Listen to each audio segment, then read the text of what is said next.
Welcome to the best gambling show on the internet. This is the home of the money pick. Make sure you hit the like button. Make sure you subscribe. Big week last week. Overall, a big year. I've been happy with our performance. I've been happy with you guys. So let's keep it rolling. We got a tricky week coming up. I mean, this week 9, I don't know about you guys, but I don't think this is the week where you want to fire 5 or 6 shots. I think this is a 3-bet week. I think this is a consolidation type week. I am looking forward to it. I mean, we got some really good games coming up. Bills, Bengals, and the more I think about it, that Bengals pick should be a money pick. Because you guys remember when I made all the picks on Tuesday and, Washington's a money pick, then they trade 2 starting defensive linemen. So I would like to change the money pick to the Bengals for anyone who's watching this. That's one I really like. What's up, time served? Yeah, I mean, the Finns got to show up this week. And I'm not saying they've been bad to us. I've pretty much, the 7 out of the 8 weeks, I've made them a money pick. We're 5-2 in those games. The problem is people will remember the Eagles' loss and they'll remember the Bills' loss more than the 5 wins. You give me 5 or 2 in any sort of betting situation, we're taking it, we're gripping the money, we're putting it in the backpack, and we're flying off feeling fucking good. It's just, when everyone's focused on 2 games out of the 7, we tend to lose a little bit of perspective. I do want to sit out that game and watch it as a fan, to be completely honest, because I'm honestly a fan of what Mike McDaniel's been doing there. I'm a big fan of it. I said, and I know you guys agree with me, you guys didn't even give me much pushback. I said week 1 of the season, I think the Dolphins might have the best coaching staff in the league. And, if you said that, in a place full of adults, I would have gotten feet. Like a lot of people would have complained about that. You guys understood where I was going with that, and I still think it's relevant going into this game. Tariq B, what's up, Lawson? I hope Miami gives me a good start for the day. Yeah, it's almost like I'm pot committed. I picked them to cover every week. They're 6-2 against the spread. Yeah, I'm supposed to feel like, oh, Lawson, you're dumb about Miami. Well, they're 6-2 against the spread. I pick them damn near every week. Actually, I picked them every week. I went through the videos just to see. So, yeah, I feel like we're kind of pot committed. It's just like I said, no one's going to remember the 5 wins on the money picks. They're going to remember the 2 losses on the money picks. And granted, I get it, man. That Bills blowout was a gut punch. But you have those in this game, and you got to get up. You got to move on, and you don't need to get emotional about stuff. Time served with the super chat. $10. Thank you, my friend, and thank you for joining on Patreon. Finns are all healthy. Ramsey, Ding up, Kelsey. I'm going to prop that Hill all day. I like his matchup. And time served. I don't know about you, man, and I don't want to throw shade at the Chiefs. Like, their defense has been really good this year, but don't you guys think maybe Tony Romo and a lot of other members of the media are exaggerating this Chiefs defense? Outside of Chris Jones, do they have much of a pass rush? I know Spagnuolo's an absolute excellent defensive coordinator, but I do feel like this Chiefs defense is getting hyped up way too much. Like I said, my initial reaction is to sit out this game. But then again, I kind of want to prove it. And I get it. People are going to come in and say, Lawson, Andy Reid, Pat Mahomes after a loss. Listen, I completely get it. But the reason why I want to sit out that game is because, in Germany, England, every year they come out and tell us, oh, the surface is going to be great. It's not going to be like last year's. And then we get a debacle earlier this year at Tottenham Stadium with the Jags-Falcons game. The field, pitch, whatever word you want to use for it, was an absolute abomination. Abomination. And so, you get that with international games. There's food problems like I've discussed before. I mean, you remember when the teams first started going over there were toilet paper problems. I mean, so yeah, I'm just not as high on the Chiefs as everyone else. Like, I get it, bounce back week, and but it's just business with the $10 super chat. Thank you, my friend. Thank you, my friend. Wanted to show some love for giving us the picks, man. Also, love this show where you answer our questions. You are the best. Thank you, man. I appreciate it. I really appreciate the donation. Looking forward to this week. Like time served. I agree. Like, I'm just listen. And Bolton's been playing phenomenal this year. Yeah, and then. So, I mean, that's where I'm at with this Chiefs defense. It's just, the Dolphins have looked bad in the two big games this year, and that's what everyone remembers. And I know, I don't want to be beating my chest because we had the Fins to cover against the Panthers, Giants, and a money pick every single week. But, yeah, man, we got to have some perspective. I think the Chiefs are a better football. I think the Dolphins are a better football team. I do, and maybe I'm going to go down swinging in a barrel of fire, but sometimes in this league with these spreads, in this betting industry, you have to make a damn stand. And a lot of our stands we made this year have paid off. Browns, early in the season, we made a stand against the public. Texans, we know when to pick the Texans. Public gets on the Texans, we're off. Public's off the Texans, we're on. So we've made good stands this year, and the bravado in me wants to just pump the Dolphins just to make a stand. But yes, we know how that goes, and I don't want to get emotional. Mike Killings, I do agree. Why not just have the NFL there, during Oktoberfest? Because that's kind of what Germany is known for.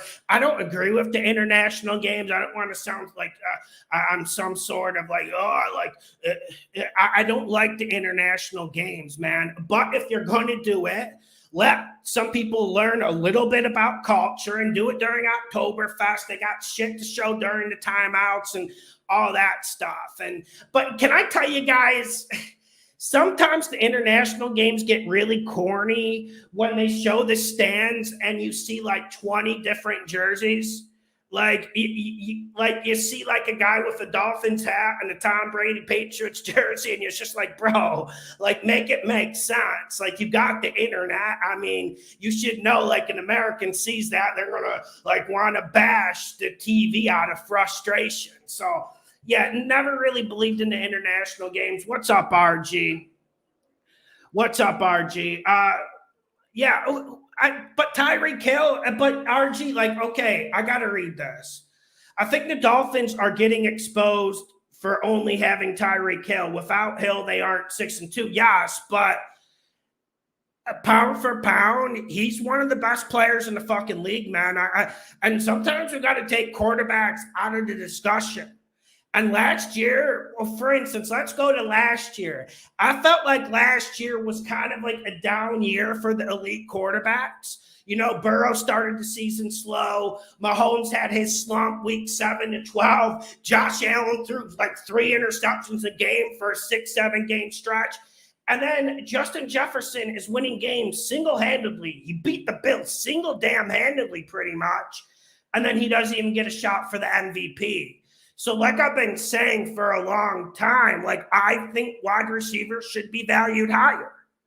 And that's one thing this show does. We value wide receivers, especially this elite 5 to 7 top receivers in the league. They're aliens. They're game changers. And, yeah, they got Tyreek Hill for a reason, man. Dude is one of the best football players I've ever fucking seen in my entire life, regardless of position. Honestly, I think he's about as good as the shit he does as Peyton Manning was at playing quarterback.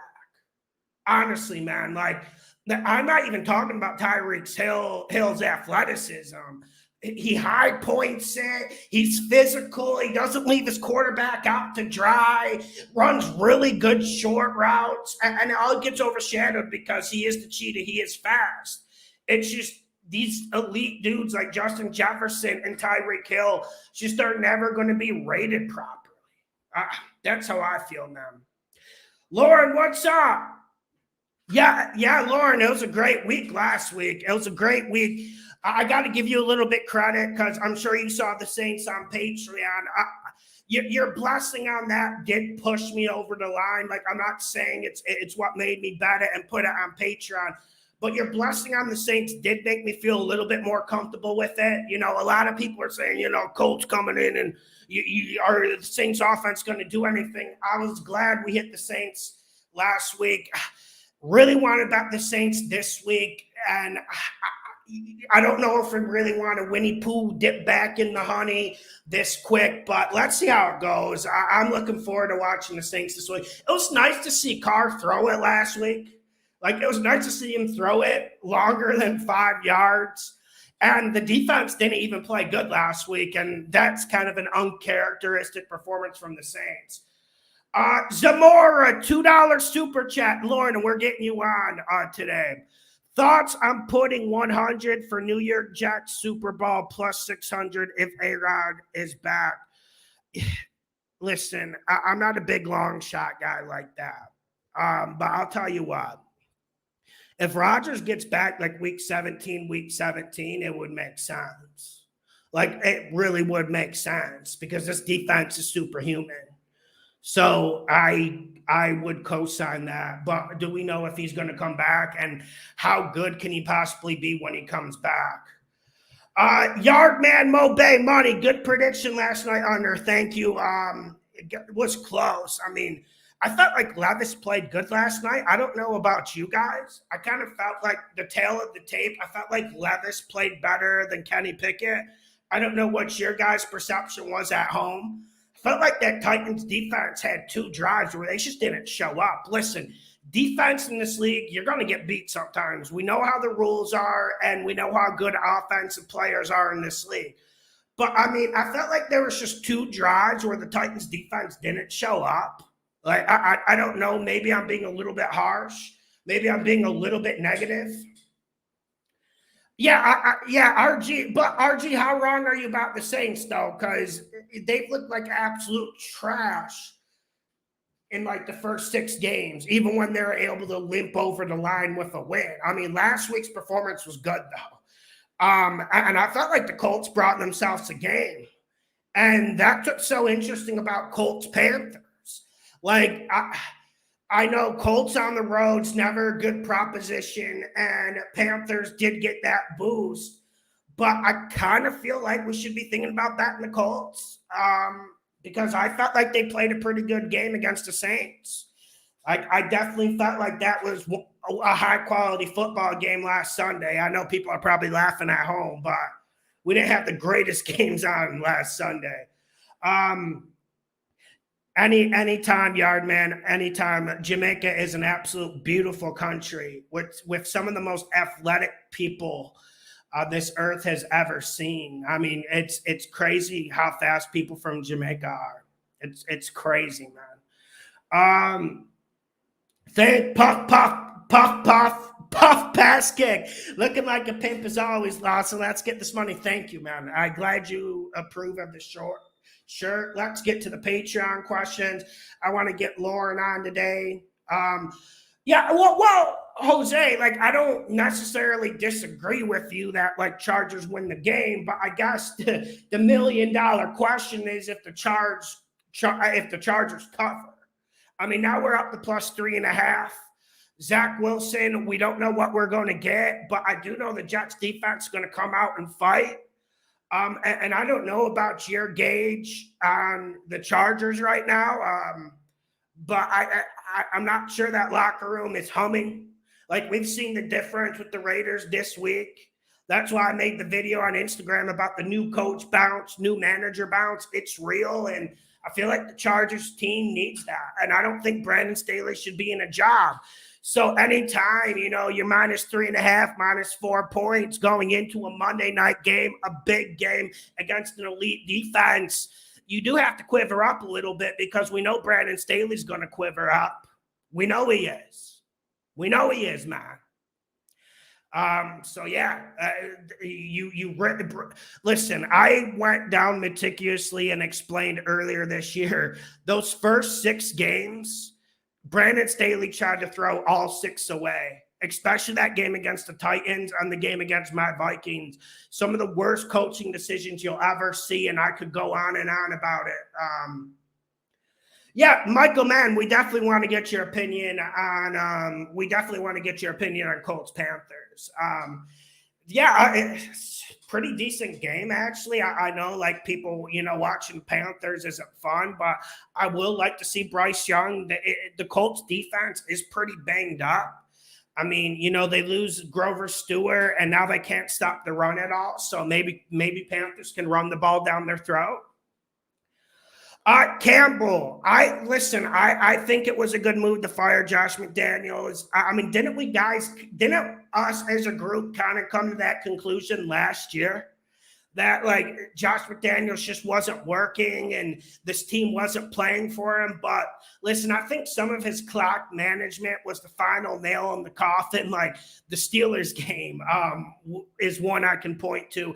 And also his man management just isn't good enough. And he pretty much did the same thing at Denver. And I know people in 2023 have very short-term memories, but I remember what he did with the Broncos, how he destroyed that organization and set them back 5 years. He pretty much did the same fucking thing with the Las Vegas Raiders. And, Josh McDaniels has a lot of support in the media, and so we got stuff like this week from Mike Lombardi saying the worst thing to do on a bad team is get an elite receiver. Like, listen, I do agree, but this isn't Devontae Adams' fault. Like, this isn't Devontae Adams' fault the Raiders can't draft. This isn't Devontae Adams' fault Josh McDaniels has gotten absolutely fuck all out of Hunter Renfrow when he was getting 110 catches the year before he came. You guys understand what I'm saying? And Raiders defense looked better this year, but and that's why I think the Raiders, I'm changing my pick. I think the Raiders beat the Giants. Jared Hershey, John, when will you stop fading the Steelers? I bet the Jags, and the Jags covered. I had the Steelers against the Ravens as a money pick, and I put that on Patreon. Steelers cut. Actually, that game wasn't on Patreon. Steelers covered that money pick. So I haven't been all that against them this year. Really, the only time I got burned was against the Rams. But I don't think the Steelers are a good football team. Like, even Lauren came on and said her bet of the week was like Steelers to cover against the Ravens. I had it as a money pick. Like, we both came on next week and said, listen, like, that's about as lucky as you get to get a cover off that, and let alone a win. So I just don't think the Steelers team's all that good. And I think, like a lot of people, just throw stones at Matt Canada. And listen, he's not my ideal offensive coordinator. Like, I wouldn't choose him if I was Mike Tomlin. But at the end of the day, you got Kenny Pickett and you got an offensive line who's maybe average at best, but they were below average the years previous. And I think this secondary isn't all that good, man. And I got into a spat with a longtime Patreon user last night, G-Bats, a man I really respect. And he was trying to say, like, listen, like, this Steelers defense is no joke, man. But when you got Patrick Peterson as your best corner or even a starting corner, that's where I say, like, listen, the secondary isn't all that good, man. And Mika Fitzpatrick injured. And when Mika Fitzpatrick played this year, he wasn't all that good. That's where I'm at, man. I just don't think the Steelers are all that good. Like, they're good at scrapping games out at Heinz Field. Like, I didn't say they would lose the game. I just felt like the Titans would cover. Felt like it would be like a 1-2 point difference. I told people not to bet it. Of course, people wanted to bet that. So, yeah, man. Aaron, 50 Mexican pesos. What's up, Lawson? What you think about Cincy and Raiders money line? Are we talking a parlay or are we talking individually? Well, I like both. And I did talk about a little bit why I like the Raiders. Listen, I don't know. Listen, as bettors, we have to watch film, we have to look at numbers, but we also have to like put on our little lab coat, or what do psychologists use? They fucking sit on the couch and someone lays down. Sometimes we have to be psychologists, and just seeing how much better the vibes are in Las Vegas after McDaniels went, it is paramount for me. And I think that's why the Raiders win the fucking game. There is no science, but this Raiders team isn't that bad. Like, Aaron, you're a Raiders fan. Are they really this bad? Are they like a bottom 6 team in the league? Like, I think they're a below average team, and they probably should be average with good coaching. And I don't think Antonio Pierce is going to come in here and reinvent football. I don't think it's going to be bad like Jeff Saturday, for instance. But I think we're going to see a new coach bounce, and this Raiders team is going to win a line of scrimmage. And you know, it's not too hard to win the line of scrimmage against the Giants' offensive line. Now, you do get a little bit scared. You're getting Danny Dimes back, which I would probably prefer to have Tyrod. But, you know, Danny Dimes isn't the worst quarterback we've ever seen. And you get Saquon back, but I'm just wondering, are the Giants ever going to block anyone? Are they going to block anyone? And I think the Raiders win the trenches. And also, think about the Raiders, man. One of the most puzzling storylines this whole year, I don't know about you guys, but this is puzzling for me. Josh Jacobs' first 6 or 7 games. Like, you remember how bad some of those games were? Like, you remember against the Bills, you know, the Bills' run defense is pretty bad, pretty poor. And Josh Jacobs had like 12 carries for 6 yards or something fucked up like that. And to see Josh Jacobs not be able to get going those first 6, 7 games was an instant red flag to me. And Aiden O'Connell, he's holding the ball too long. But I think he can make plays. And I don't think you need to make a lot of plays against the Giants team that can't protect. And Max Crosby's going to have himself a day. About the Bengals, I think the Bengals win. You do worry about the Bills. The Bills are either excellent or they're terrible. You don't know which Bills team you're going to get. But I got the Bengals to win the game, and I'm feeling more confident with it as the week goes on, man. Feeling more confident with it. Let's get to the Patreon questions. My bad Patreon users got sucked up into the rhythm of the call-in show. Let's get to the Patreon questions. Okay. We got a lot tonight. Then we're going to get Lauren on. We'll see if Michael Mann wants to come on. Nicholas Vincent. Hi, Lawson. Thanks for all the great picks. Was wondering what your favorite 2-team parlay is. Like, are we talking regardless of price, or you want me to give you one against the spread? Here's a parlay I like.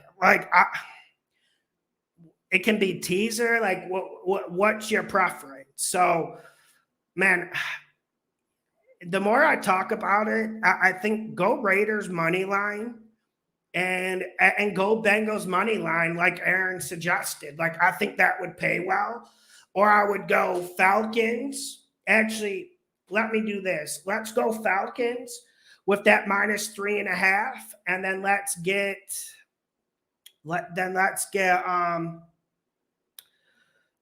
the Saints. Let's go Saints, and let's go Falcons. I think the NFC South has themselves a day. I'll send you another comment on Patreon when I post the bets tonight.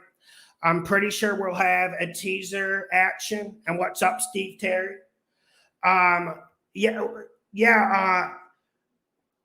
Okay. I can't say your name, Mike. I can't say your name, bro. Is it Mike Lazarowski? What about the spread for the Bengals? I think it's good. Like, aren't we at -2.5? Let me check what it is. That's certainly more preferable than a -3. Especially we know those games can be tight. I got a lot to say about that Bengals-Bills game, so we got some questions coming up on it. But we're looking at -1.5 on FanDuel. We're looking at -2 on Bet365. DraftKings is -2. So I do find that pretty appealing. And I do think we have some sneaky teaser options this week, by the way. Don't know if anyone's looked at that.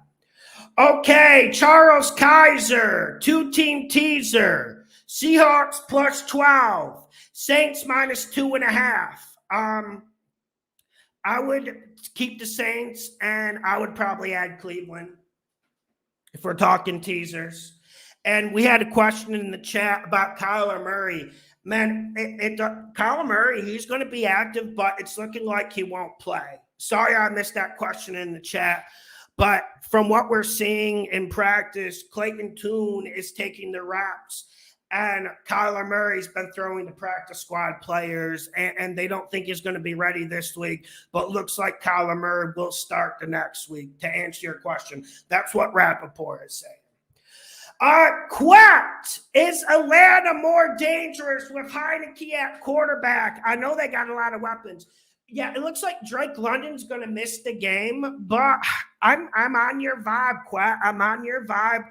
You guys know I've never been a Heineke guy, never been a Heineke fan, but Desmond Ritter's just been turning over the ball too much. Like, you remember the 3 fumbles in the red zone against the Buccaneers.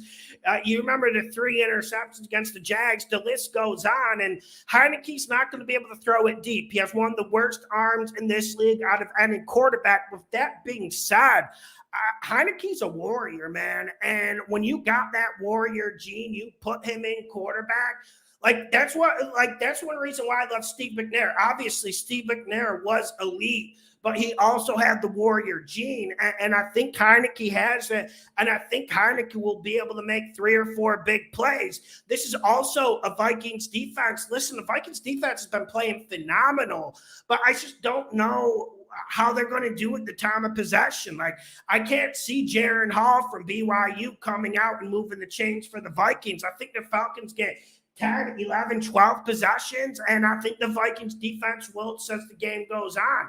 And it is interesting how it's down to -3.5. It opened at what? When I picked it on Tuesday, -5, -5.5. Now it's down to -3.5 on some books. Pretty appealing, man. Although my Vikings have been playing really good football, though, but the Kirk Cousin injury kind of dashed it. Woodbury 222 on Patreon. I'm big game hunting this week, bro. I think Jonathan Taylor is due a 2-touchdown game, and Panthers are known for letting it happen. You hear that, Michael, man? 2-leg, same game parlay, JT over his rushing and receiving and 2 touchdowns. What do you think? Well, I think 2 touchdowns is a bit ambitious, especially with Zach Moss in the swing of things. Now, if Zach Moss was injured, I would co-sign that. But I actually like what you're thinking with Jonathan Taylor over rushing. I think that's where I would go. I would just prefer to do a bigger bet on that than risk the 2 touchdowns, because touchdowns are complicated, man. You can't control the variable, and you can't control Zach Moss getting touches. Zach Moss is pretty good when it comes to getting between the tackles, running physical. So I would play it safe and go JT over rushing yards. And that's what I would do, man. Jared Holly. What's up, Jared? I totally agree. And Atlanta is going to roll Lawson's Vikings. Let's discuss this game. My thoughts are both defenses are similar, but Atlanta much better offense. Is this a money pick? Yeah, man. I think at -3.5, I'm pretty open to it. It is my Minnesota Vikings, and I will repeat, my Minnesota Vikings have been playing really good football, really good complementary football. We've bet them the last 2 weeks, and it's paid off handsomely. With that being said, all good things come to an end, and Kirk Cousins isn't walking through that door. And I think Atlanta is due to turn a corner. And Artie Smith, he's really disappointed me this year, guys. He's really disappointed me this year. So I think he comes out with a big game. And I think the way to attack the Vikings, you need to run the ball down their throat. That's something Green Bay can't do, but that's something the Atlanta Falcons should, will, and can do at any moment. Falcons' run game hasn't been as good as we thought, but I think a little bit of that is Ritter. So I completely agree with you. And this Atlanta defense, I'm not saying they're great. Some people are saying, Lawson, you think this Atlanta defense is great. Like, no, I don't think it's great, but I do think they're above average to pretty good. And I do think they've had a lot of good games. Aaron, my bad. I missed your other super chat. Aaron sends 50 Mexican pesos again. I never bet on my own team. I just really like to pick because of the coaching games. And yes, because of the coaching change. And yes, as a parlay, yes. I do think it's worth it. Maybe tease down the Saints if you want to be a little bit safer. But I do think Cincinnati beats the Bills. I do. And you always risk the Bills playing really good, but I think this Bengals team has more fight, more desire, more hunger. And like I said on Tuesday's show, can you guys show me a unit in this league that fights more, that shows more personality than the Bengals defense? Like, listen, man, they lose Bates. Yeah, it just seems like they keep getting better every fucking week. And they were the catalyst of saving this season. And I think the Bengals continue to keep pace with the Baltimore Ravens. So, yeah, man, that's why I like it, man. Make sure you hit the like button. Make sure you subscribe. Best gambling show on the internet. How do you like Billy Jeans last night with Titans? Billy Jeans? Someone's got to inform me. Billy Jeans? Who's Billy Jeans? Deshaun Watson starting this week. Not sure it makes a big difference. That's what Will Levy's nickname is, Billy Jeans. I liked Levy last night. And like I said to start the show, I felt like Levy played a better game. I felt like he played a better game than Pickett. Now, we know the Titans are limited on offense, but I felt like he played a better game. And, on that last drive, why aren't you putting DeAndre Hopkins in the slot? The last 3 plays of the game, they had Hopkins wide left. And I know that's where he likes to line up. But their biggest play of the game to Hopkins was him working in the slot. And at a certain point, you have to give DeAndre Hopkins one of those tries. You have to, because at a certain point, you're going to have to throw it up. So I would have liked to see DeAndre Hopkins moved around a little bit more. And I felt like Levis was delivering the ball at a good enough rate where D-Hop could have got a 50-50. And you know what D-Hop does? You can love him, hate him, but he wins 50-50s. Oh, Billy's Jeans. Okay, got you. I'm a little bit behind on the pop culture stuff. Like, I honestly couldn't name a Taylor Swift song, for instance. I'm just really behind on all the pop culture stuff. Yeah, RG seems bullish on Levy, man. That's good, man. And I felt like he showed moxie and gusto. And when I look at a quarterback, we need to see someone with confidence. And that's why I liked Levy last night. And I felt like he made some really good throws. And like I said, am I crazy to say, now I know the Steelers won the game, but just be honest with me. Did you guys think Will look better than Kenny Pickett?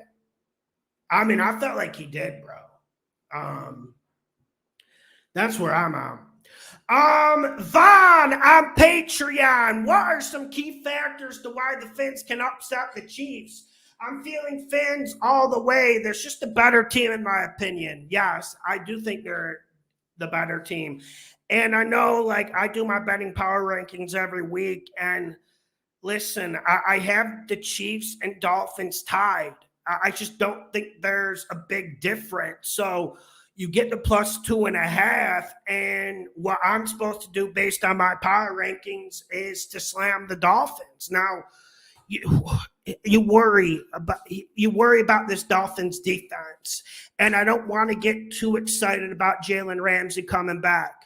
He played great last week, and we know that meniscus isn't easy, and it's going to be a while until he's back to 100%. But with that being said, I just think the Dolphins defense is starting to figure out problems. And I think eventually the Chiefs are going to have to pay for this wide receiving position. You know, Kelsey's great, and I get it. Yeah, everyone loves Travis Kelsey and all that. But are there enough people creating separation? Like, is Rice stepping up like people said? Is Kadarius Toney stepping up like people said? No one's really stepped up to even be a legit 2 option, and you need that in this league. And I think that's one problem with the Bills this year. Like, everyone hypes up Gabe Davis because he gets a few 70-yard touchdowns, but I feel like the Bills are short in terms of weapons, and they had Leonard Fournette, which how much does that help? But I also feel like the Chiefs are short, and they're relying on Mahomes' magic week in and week out. And yes, the man is superhuman. He might be the best fucking player we've all seen in our NFL lives, outside of like Peyton, Tom. Like, he might be the best player we've ever seen. He might be, but there still is limitations to this, and the Dolphins defense has to come up with a big day. I don't have a lot of science. I've been a little bit underwhelmed with some of the Vic Fangio game plans. I'll be honest with you, but throughout his history in this league, he has come up with good game plans in the big moment. So to beat the Dolphins defense, you have to run it at them. Like, imagine you were an offensive coordinator and you're playing the Dolphins defense. You want to get physical with them. You want to run it against them. You know, Fangio, like, he'll leave only like 6 guys in the box sometimes. He's like a secondary first guy. He likes covering the pass, covering the deep ball, playing lots of zone shell. Are the Chiefs going to stick with the running game? Pacheco's been playing good this year. He's been running like an absolute possessed man. But are the Chiefs going to stick to the run? Or are they going to throw it 70% of the time? And I think the Dolphins can get stops. And like I said earlier in the show, I think this Chiefs defense is a little bit overrated. I think they're a little bit overrated. And one thing the Dolphins have done well this year, even against the Eagles and Bills, they've protected Tua. And I think Tyreek Hill has a big game. And I think the Dolphins make more pop plays. I know it's risky after what happened. against the Bills, against the Eagles. But I'll reiterate, I've made the Dolphins a money pick on every video besides one. In those games, we're 5-2 against the spread. This is a team that has been good to us this year. So I almost feel pop committed. And I think that's the key matchup. And I also think, is Vic feeling frisky? And are we going to see Jalen Ramsey in the slot against Kelsey? Are we? And I feel like the Dolphins injury report is looking a little bit better. Like, let me go check this shit out. When I looked at it earlier this week, it was looking a little bit better. Like, it looks like Teron Armstead's going to play. I think Xavier Howard sitting out last week was more precautionary. I think he'll play. Berrios is a little bit banged up, but Robert Hunt's going to miss the game on the offense line as well. But I feel like the Dolphins are coming into this game the right way. And we'll see what they do, and hopefully they don't choke. And hopefully Mike has these boys ready and humming going into this game, because we know every single Chiefs game is a fucking battle. We know it. Every single Chiefs game is a fucking battle. But also, I don't think the Chiefs are going to keep covering spreads at the rate they cover spreads, given their history. Dolphins are 6-2 this year. They've been great to us. I feel like we're kind of pot committed. Yeah, I feel like we're pot committed on Carroll City. Like, you're fucking right, man. Like, I don't think there's anything in the over-under here we can really exploit, especially because we don't know the condition of the field. Super chat from Jose Villagomez. My first super chat. I saved it for the man that truly knows what you're talking about, Mr. Lawson. Thank you for the picks. Allow me to give you your cut of 0.01% of what you've helped me make this year so far. Jose, I appreciate it, man. I really appreciate it. Yeah, man. And listen, we've been flying this year. And that's one thing that's been so weird about this year. Like, we had like 2 bad weeks, 5 phenomenal weeks, and 1 pretty good week. And it's just like that week 7 was absolutely insane. It was absolutely insane. But yeah, man, I feel like we've been really good this season, and I feel like the things we've lost on really weren't mistakes. Like, listen, you always want to have 1 or 2 back, but I feel like the way we're betting has been really good this year in a volatile NFL. And man, I really appreciate it, bro. And let's keep trying to get this money. And remember last year, like, guys, I got to be honest with you. Like, there's lots of interesting games to watch this week.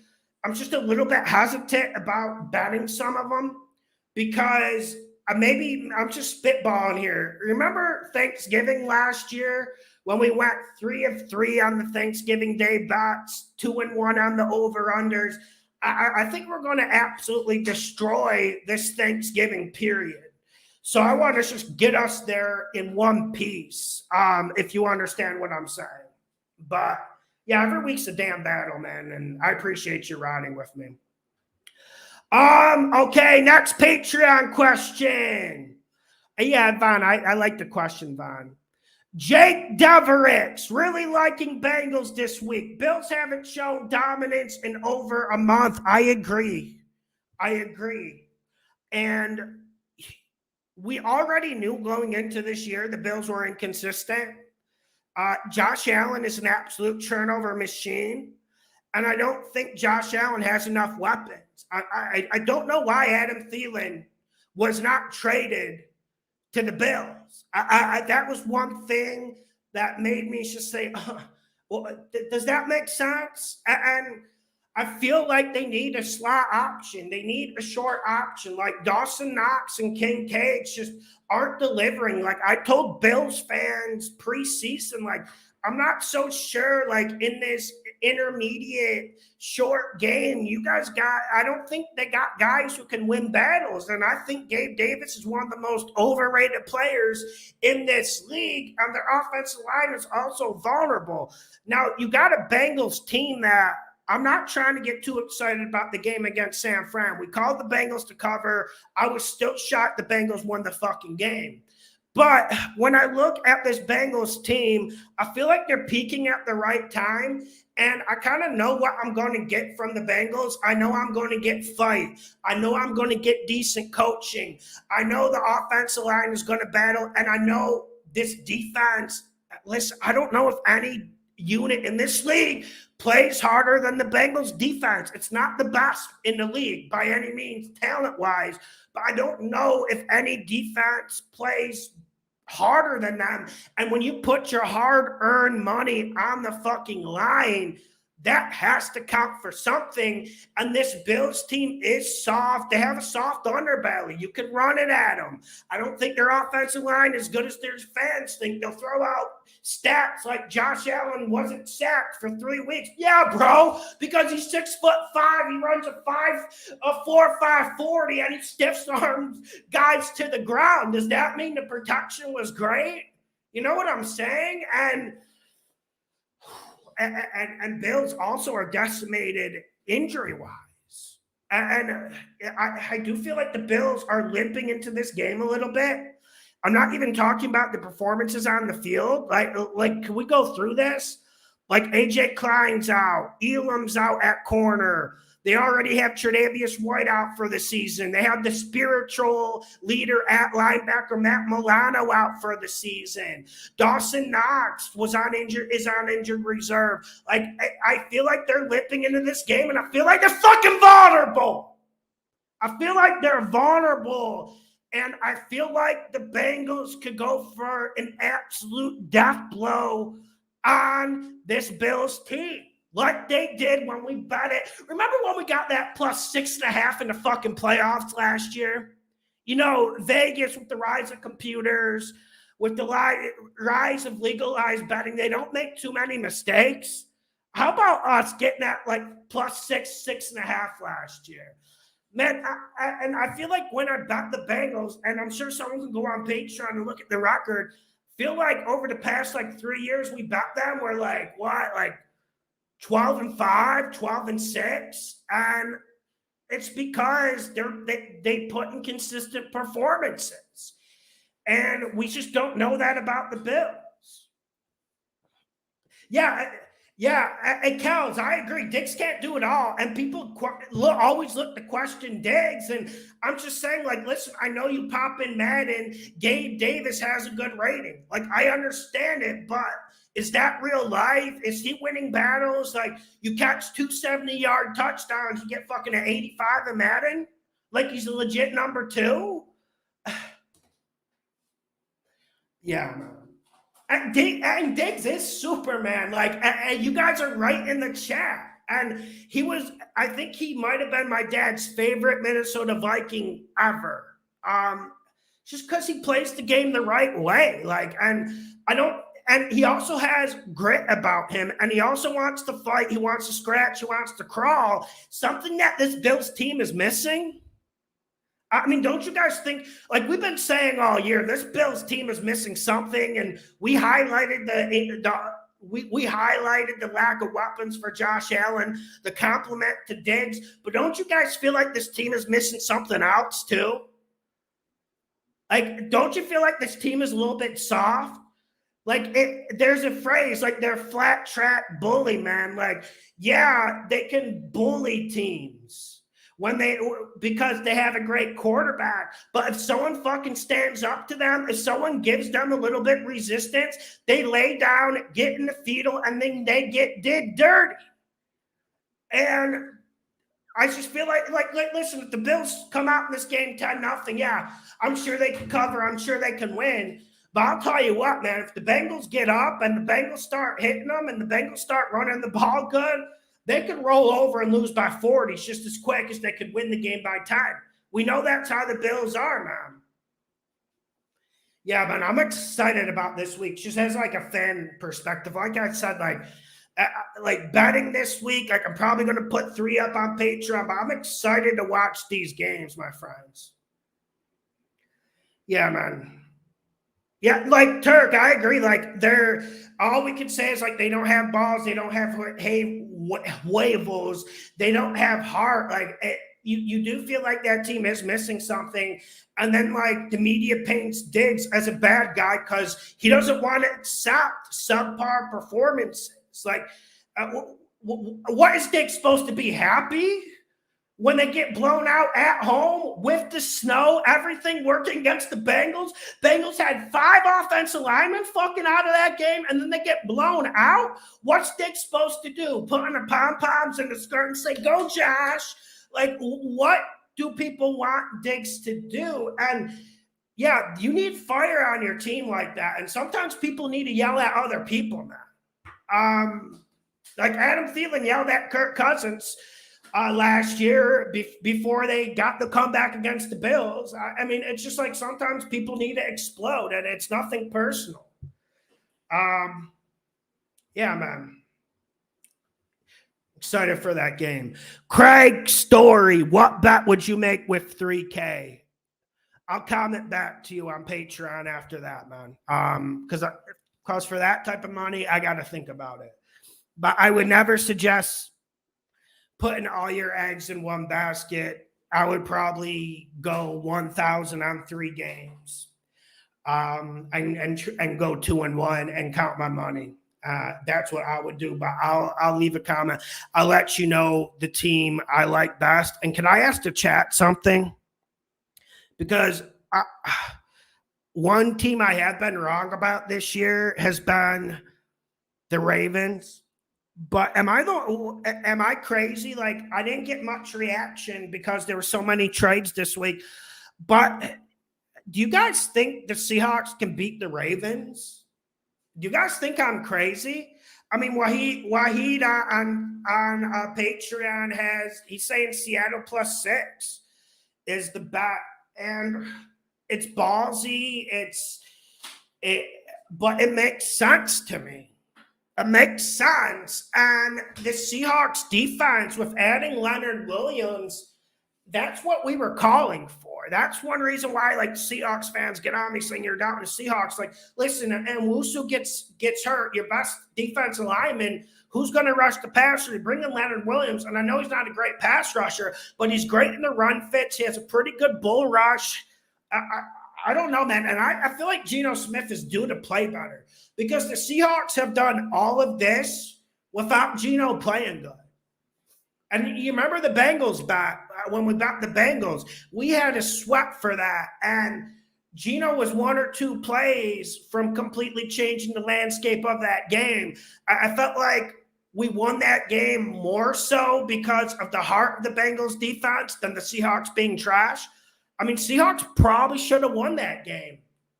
So, like, the Geno Smith thing has been puzzling me all year because I don't feel like he's been close to his best. And I'm not sure why. Okay. Another super chat. Oh, $50. Thank you, my man. Thank you, my man. From Jose. I appreciate it, my guy. I'm a huge Bears fan, but this week I'm going big against them. I'll also be parlaying that in a second ticket with the Rams. Your thoughts? I really value your expertise. Let's be careful on the Rams because what you guys want to know how I spent a lot of my week trying to figure out if Matt fucking Stafford's going to play. And now we're hearing the news that they're going to bring it right down the game time, which I don't know if that makes you feel better that he's going to play it or not. But I do love the Rams, especially against the Packers. And we've been fading the Packers all year. People got their little laugh at us week 1, but they're not laughing anymore once we're now at week 9 and we've been fading them the whole fucking year. And I do like the Rams matchup. And you talk about a Packers team, that Packers team is missing something. And a lot of it's to do with heart. Like, you know, Jordan Love's, he's going to get tons of stones thrown at him. And we know how that goes. Quarterback takes the critique. And listen, he's not too good. But I feel like that Packers team has other glaring issues that just aren't being talked about. And so I think the Rams, I like the Rams in that game. It's just we don't know if Stafford's going to play. Now, unfortunately, when I made the Saints the money pick on Tuesday's video, unfortunately, that's went from -7 to -8.5. I still feel like that's a good use of the bet, Jose. Like, eventually the Saints have to play good football. And they finally played good football against the Colts. Like, listen, they won some games, like against the Titans this year. They won other games. But I think even Lauren, a Saints fan, would get on here and admit, like, the football wasn't good enough. It just wasn't. Especially the offense. It was terrible to watch. Even Jags game, a la Jags game Thursday night. You guys all saw that. It's just, I feel like the Saints starting to turn a corner. And you know, when you get at -8.5, it is a little bit risky. The fundamentals do get a little bit risky, but Justin Fields isn't playing. And I just wonder, like, with the Bears' injuries on defense, how can they stop the Saints? Like, I think the Saints get to like 24-27, and then you're looking at Tyson Bagent. How much do you think he's going to be able to get? I mean, he gave my Vikings 6 points, by the way. It's just, how much is Bagent going to improve, or are they going to throw Peterman in there? I think the Saints -8.5 is clutch, man. I think it's clutch. And, you know, this is even critique for me because, you know, I've had the Dolphins a lot this year on big spreads, money pick, but I always clench up when it's time to put in the bet on Patreon. Even though on Tuesday it's money pick, I'm gung-ho. I don't think I should let that 8.5 scare me. And yeah, man, you know, you really do wish the Bears would turn the fucking corner. And, you know, that Sweat trade says it all. Like, listen, I think Sweat's a good player. It's just, I don't think the Bears got good value in the trade. And then did they even get him on a contract extension? I'm just, sometimes the Bears leave me scratching my head.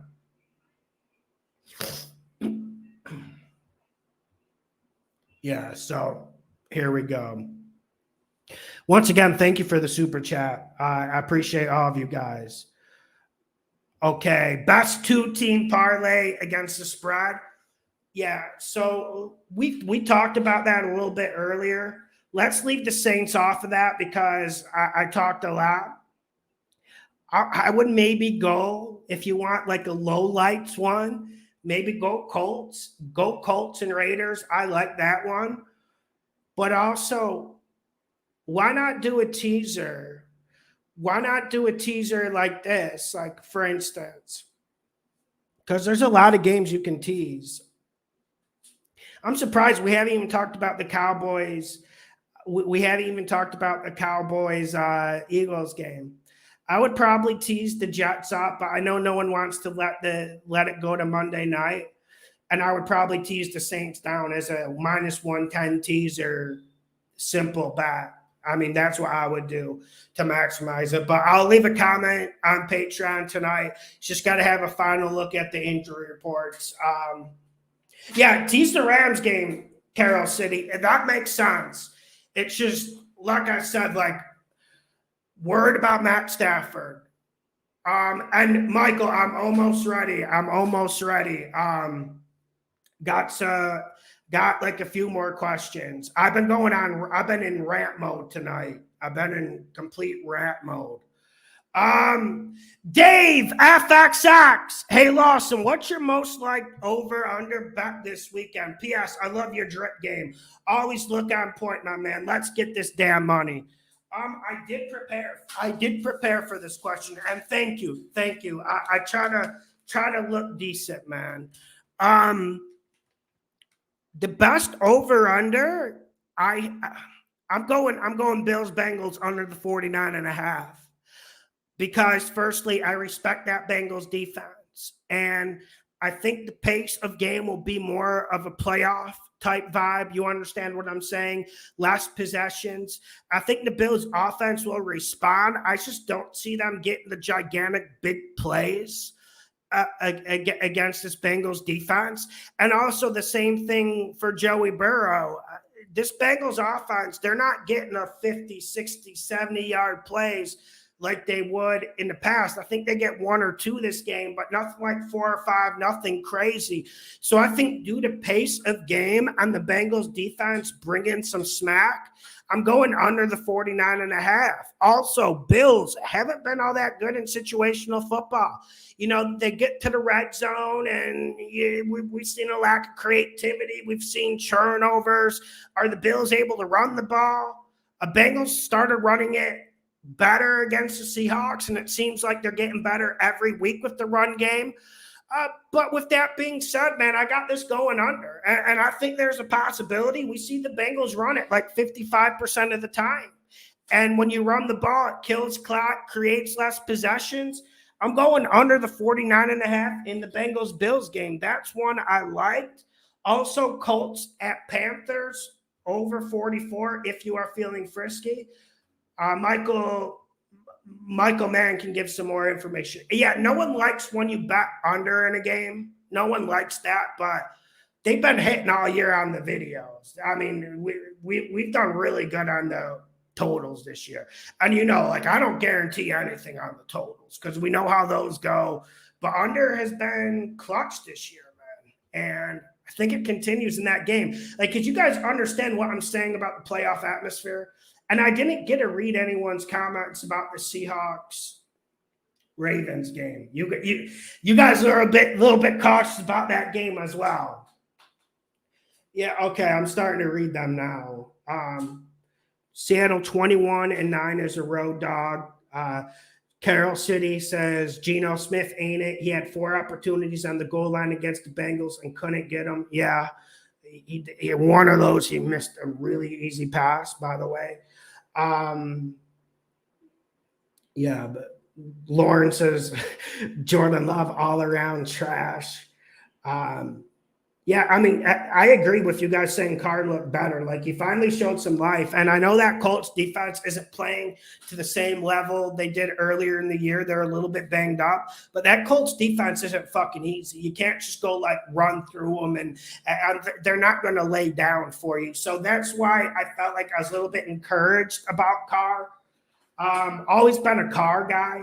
And I've never tried to say he's great or anything, but okay, let's get to the next Patreon question. Derek, hey John, hope you're having a great week. 2 questions for you. What are your thoughts on this 6.5 point teaser?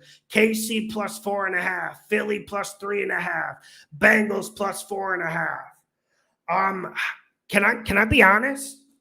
Can we tease some other games? Derek, can we have the Saints to that mix somehow? Worst case scenario, the Saints are shit. They win by a field goal. You still cover with the 6.5? I believe, yes. It'll be 2.5. So you got to get the Saints on there somehow. And one rule about teasing games, I don't like crossing 0 because we're losing value when we cross 0. But if you need to do it, you need to do it. I'm just giving you the math and data perspective from that. But can I give you also something from a math and data perspective? I'm just giving my opinion. Listen, man, I don't like teasing games with high totals.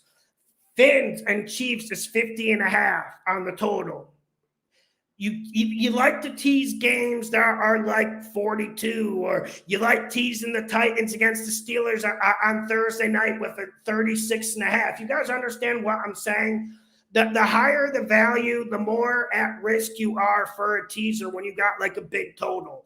So I would take the Chiefs off of there, and 4.5 is a lot for the Chiefs plus 4.5. Like, if you go with that, I'm not going to complain. I like the Philly one. I like the Bengals one. I would just substitute the Saints for Kansas City. You should be in good shape. So we'll see about that, Derek. And also, Derek says, what would your survivor pick if you had Cleveland, New Orleans, and Baltimore to choose from? Do any of these teams lose outright? Thanks as always, bro. Listen, I don't know. I don't have any evidence. I just think the Seahawks play a good game against Lamar Jackson and the Ravens. I want to see the Ravens repeat that performance like they did against the Lions. So I would go with Cleveland. I would go with Cleveland. Listen, man, that Cleveland game might be uglier than you want to bet for Survivor, but I would go Cleveland. New Orleans wouldn't be a bad shout either. Go Cleveland or New Orleans. Actually, go New Orleans. Then you can save Cleveland for later in the year. Canyon Wiz, you know the deal. 14, 13-point teaser. We're on a heater. I will. Yeah, Canyon, I think we've hit every single one this year. Correct me if I'm wrong. I'll leave the comment tonight when I post the bets on Patreon. Ace Relay Magic Entertainment. What do you think has a better chance of covering? The Eagles minus 3.5 or the over 47? Eagles minus 3.5. Like, listen, man. Like, for instance, we're talking situational football with the Bills a little bit. I also feel like Mike McCarthy has been really bad in the red zone. And listen, he's calling those plays, and it's been bad, man. And also Falcons on those. I keep forgetting about those games. Falcons. Thank you, Carroll City. I keep forgetting about the Falcons. Like, if you want to tease that, tease it. Like, even though my Vikings have some fight, like Jaron Hall and then Dobbs coming in.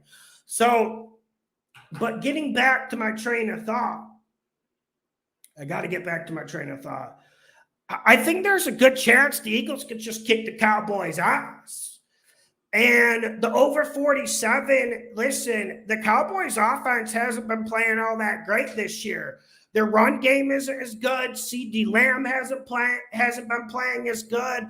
Dak has been up and down. And, the Eagles did make some decent tweaks on the defensive side, getting Bayard, bringing in some new bodies on defense. So I know this Eagles secondary is vulnerable. And when you got a vulnerable secondary, you normally say over. I just think it's more likely that the Eagles kick the Cowboys' ass with the minus 3.5. Now, do I think the Eagles are due for a little bit of a plateau? Yes, but think they'll be up for the Cowboys game, and we don't know how the Cowboys are going to show up. I mean, we just don't. Like, we talked about the Bills for like 30 minutes. We don't know what Cowboys team's going to show up, fellas. If you guys do, like, let me know, inform me. I don't know what Cowboys team we're going to see, but I know I do think the Eagles can run the ball really well against the Cowboys. So I would go with the -3.5 for the Eagles if you gave me those two choices. Woo!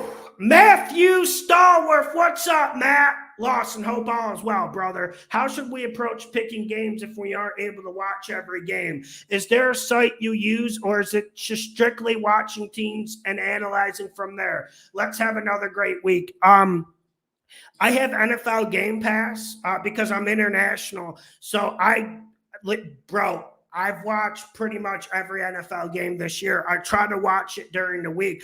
I think you got to use your eyeballs because a lot of the stuff you hear from the media, it's just bullshit. And you have to use your own brain and your own mindset. That's how you get an edge. Like, listen, man, these spreads, from a data perspective, they're 50-50, man. And we're looking to get a 58%, 42% advantage, if you understand what I'm saying. Like, we're looking for those edges, and we can only find those edges judging things for ourselves. There is a Russian site where people upload the NFL games after the fact. So I can send me a message on Patreon. I'll send it to you. I don't want to get kicked off YouTube. But there is a Russian site where they upload the games, and you can watch them during the week without getting NFL Game Pass.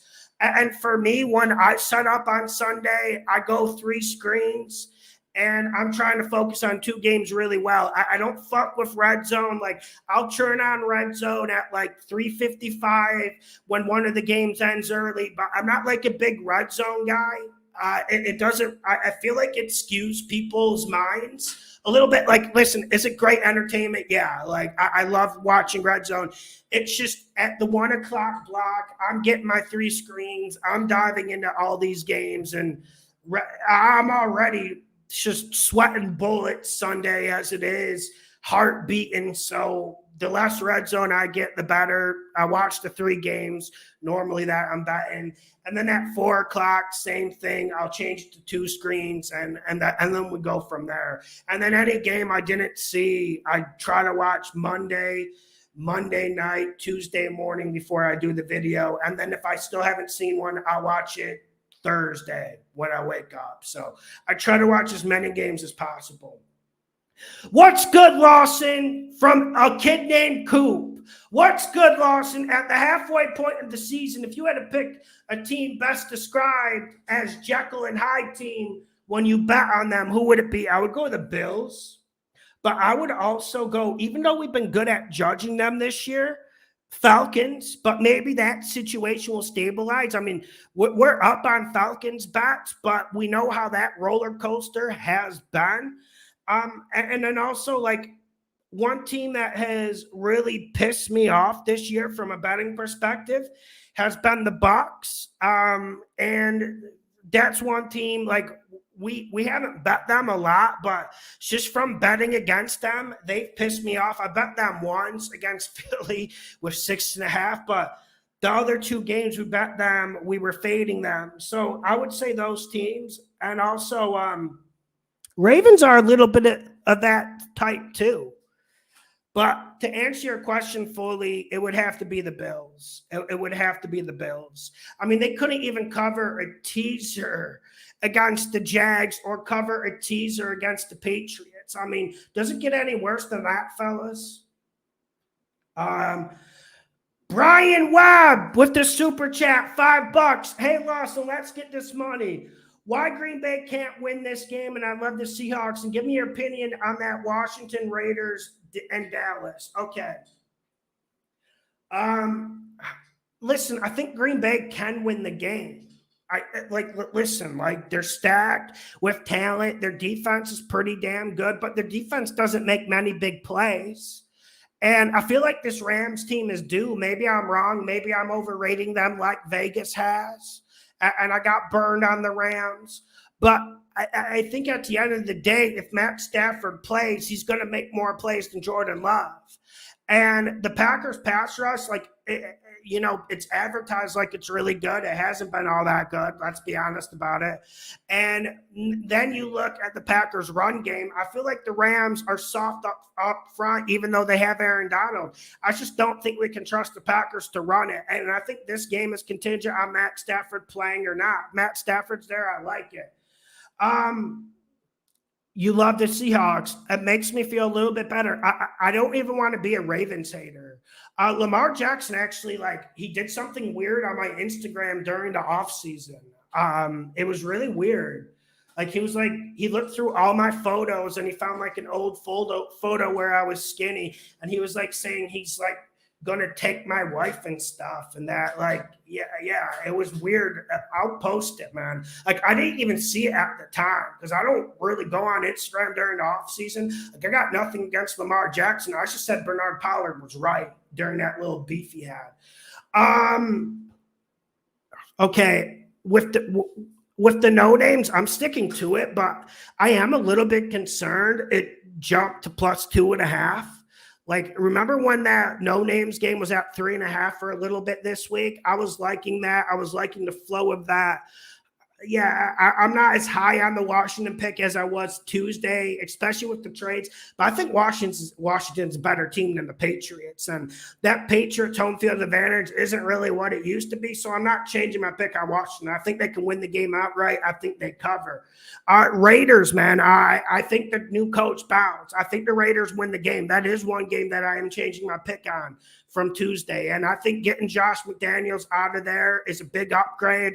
Antonio Pierce, I grew up watching him in the Giants because you know how you're in your local zone, and I would always get the Giants games, and I know how that man plays and approaches football, and I think this Raiders team is instantly going to be better. And even in soccer betting, I agree with the theory of the new manager bounce, and I'm going to ride that with the Raiders. And with Dallas, yeah, man, I don't know if Dallas can stop the run. And when you play the Philadelphia Eagles, you have to stop the run. And I don't know about you, Brian, the Cowboys should be able to keep this close. And in a hypothetical world, the Cowboys should be able to win this game because we haven't seen the Eagles at their very best this year.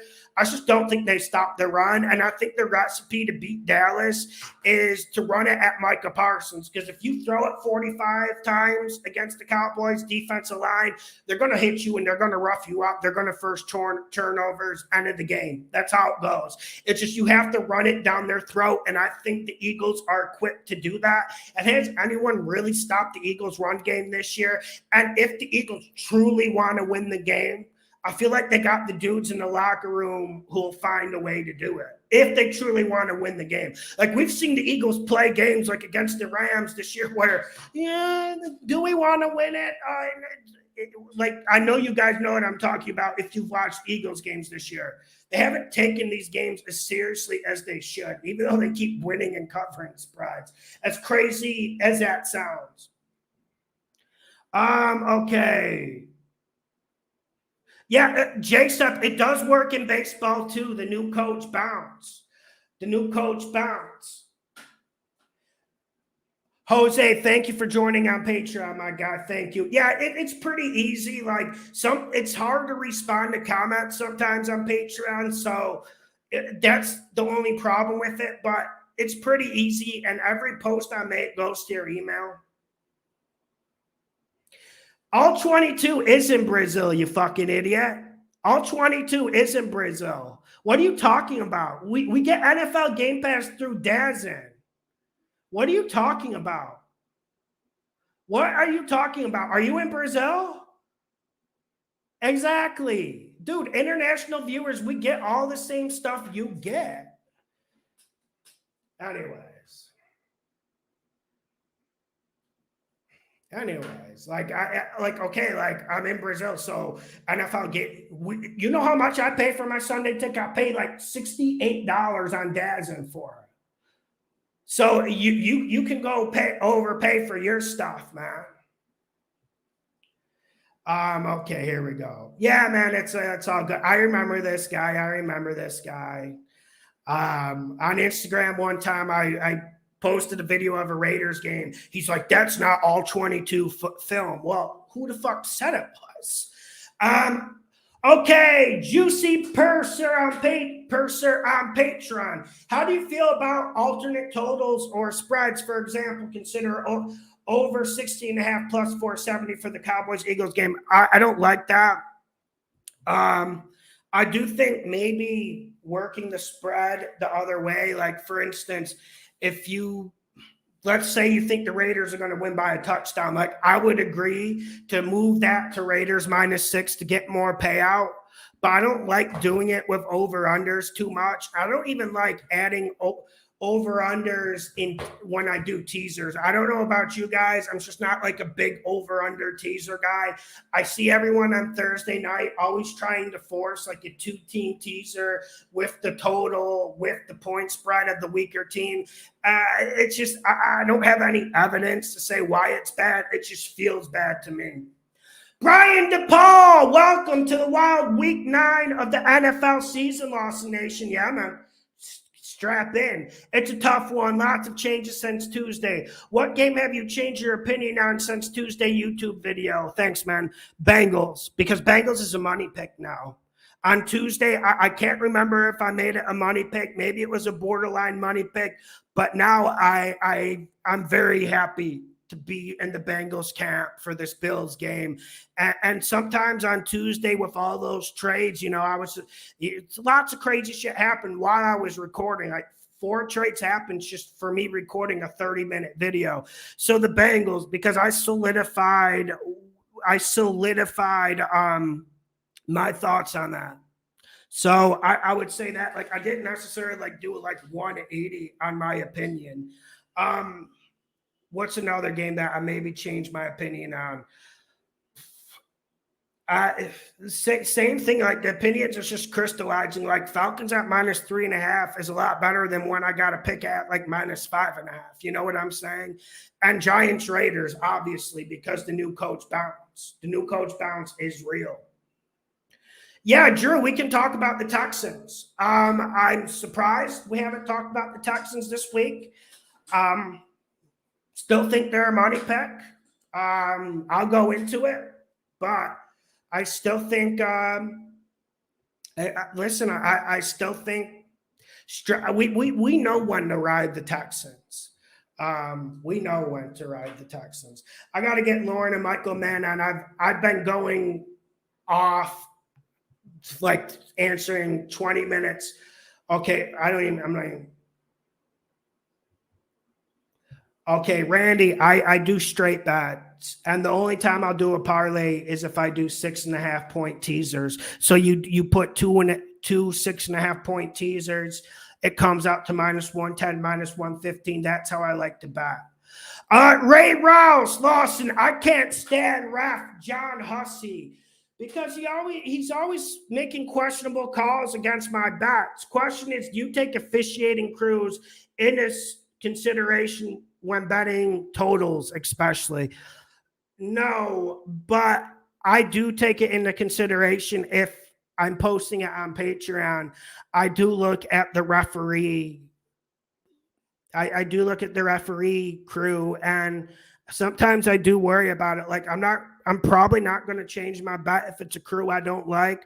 But Ray, I think it's completely relevant if you're betting totals because, you know, offense is down in the NFL this year. How can they get offense up? Illegal contact on a 3rd and 17, automatic first down, roughing the passer. That's how they can get points up. And we're going to see a lot of it. Like the officials were really good the first 5-6 weeks of the season. I'm sure they missed calls. I'm sure there was fuckage. I'm sure there was bad personal foul calls that shouldn't have been given.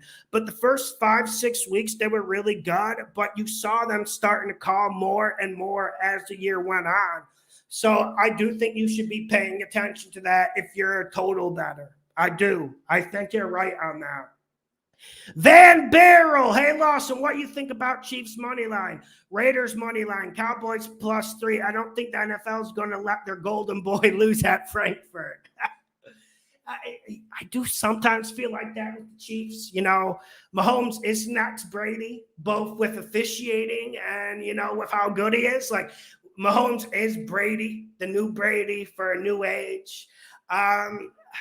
I would just lay off the Chiefs there. I listen, and this is because Dolphins are 6-2, and I've been betting them every week. I'm just staying firm with that. I'm not fucking around with it. Cowboys +3. I don't know, man. I don't like this matchup for the Cowboys.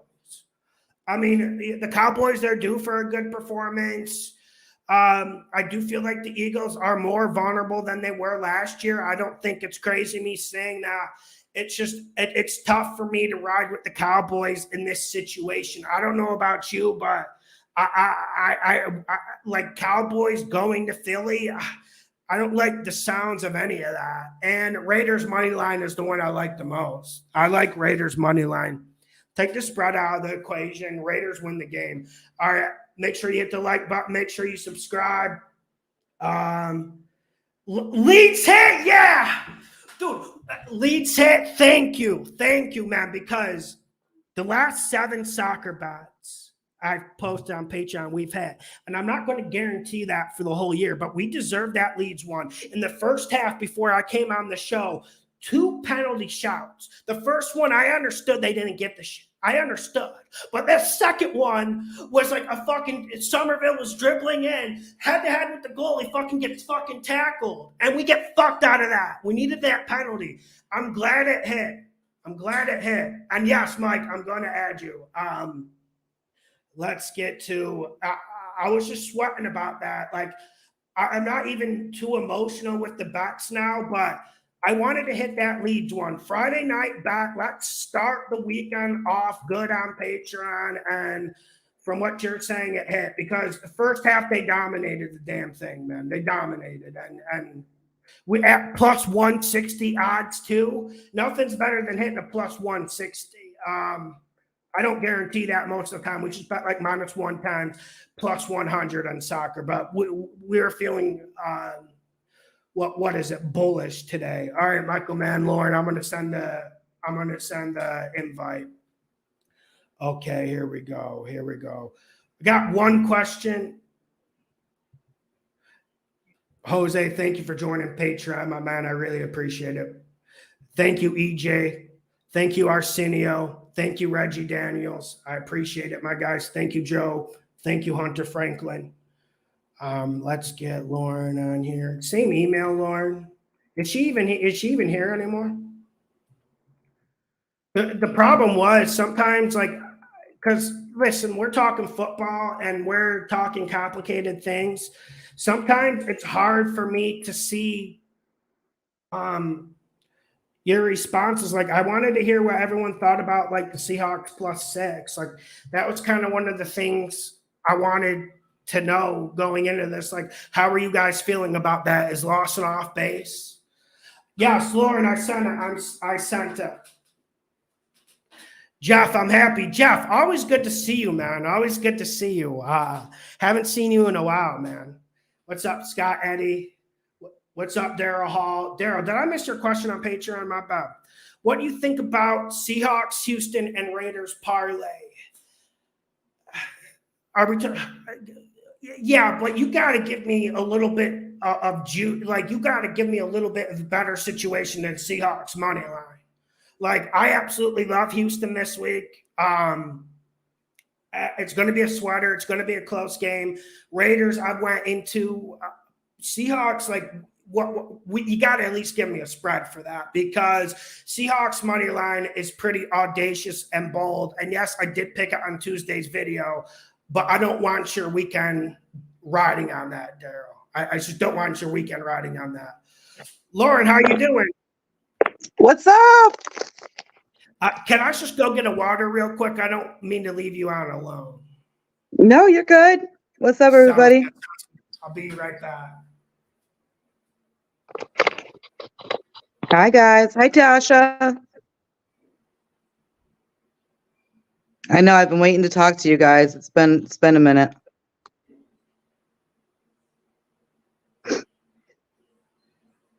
Oh, good. Michael's coming on.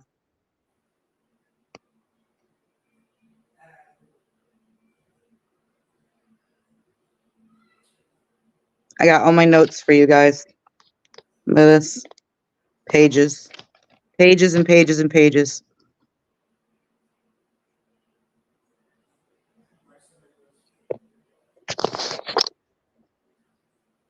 Hey, Brian.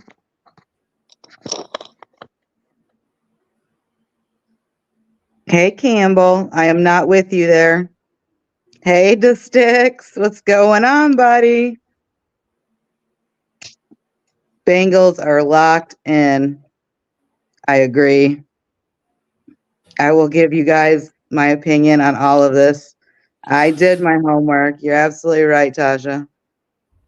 Research, Archie. What's Oh, up, I'm Michael? sorry. I'm Man? talking. Hey, guys. Hey. Can you all hear me okay? Coming Oh, off a yeah. big victory. Yep, first one of the year, baby. Woo! We are they're no longer anybody that is there's no offers anymore. Yep. Who do you yeah. like in the Breeders' Cup? What was that? Who do you like in the Breeders' Cup? Are we getting into horse racing now? It's big. Oh my man. God, I wish my dad was still alive for this. That was his jam. He bet the ponies every day of his life. But if like, listen, I think if anyone who wants to start a betting channel does Mhm. horse racing, it's bigger than people can imagine. Like, Oh my God, I hope my brother's watching because I sent him the link and he definitely would get a kick out of this right now with the horse races because we literally grew up with having horse racing in the background in the family room every day. Jesus. But yeah, it's fun to bet. Like I bet once, and it's good. It's good.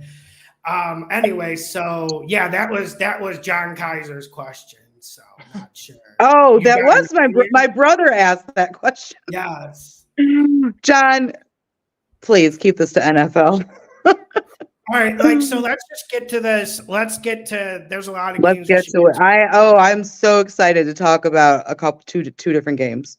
Same. So Yeah, excited. It's gonna be One thing I wanted from everyone was to give me your opinion on the Seahawks +6 at the Ravens. Am I crazy? Am I having a Ravens bias, or what's your thoughts on that game? that -6 for the Ravens is so disrespectful to what the Seahawks have done this year. I cannot believe that's a real spread.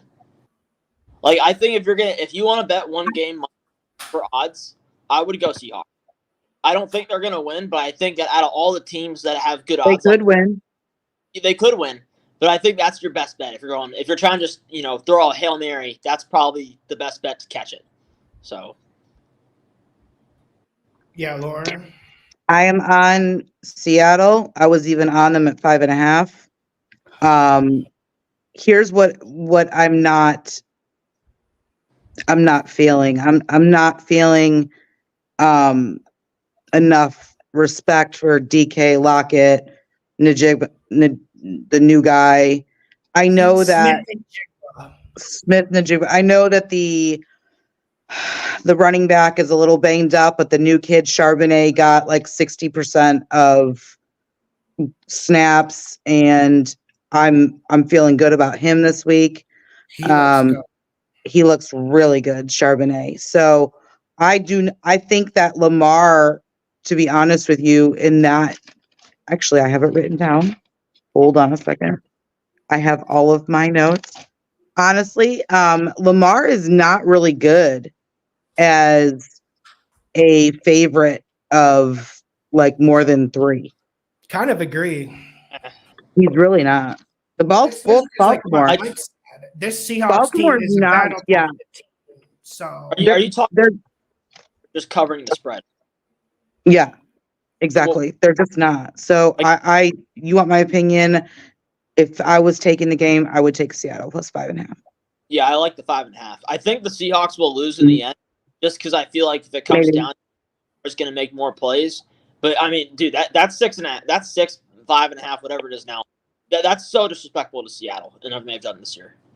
No, but I like Michael Mann because it makes sense, like what you said. Like it is kind of disrespectful to the Seahawks, but like Lauren said, when the Ravens play good teams, and listen, the Lions are a good team.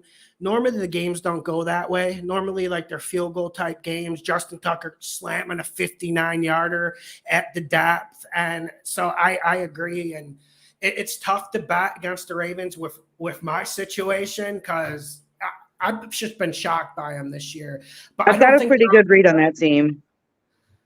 I've pretty much been money with the Ravens all year, when to take them and when not. Now I'm not saying that I'm telling you what to do now, but if I was going to play the game, I would take the 5.5 points I would too. all day. Like, man, and like, look at They'll let their foot off the gas.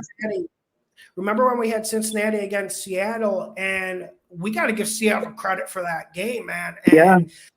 that defense is playing good, and I'm glad they replaced Enuoso, like, because like we know that defense line isn't all that good. You bring in Leonard Williams, and against the Ravens, can I ask you guys a question? Do you guys even want an elite pass rusher? For me, I just feel like Lamar Jackson is so good at floating out of shit. It's just better to stay in your pass fits and just let him fall into your hands. But they're a team where you have to play very disciplined against. Like I think the Patriots defense from a couple of years ago, that wasn't all that talent stuff, just was so disciplined, and literally everything they did would feast against this Ravens offense. But I mean, yeah, like you said, like you need guys who actually contain the scramble ability of Lamar Jackson rather than people who are just going for sacks. yeah, so let's get to the Bengals-Bills game. Let's go. Let's freaking go.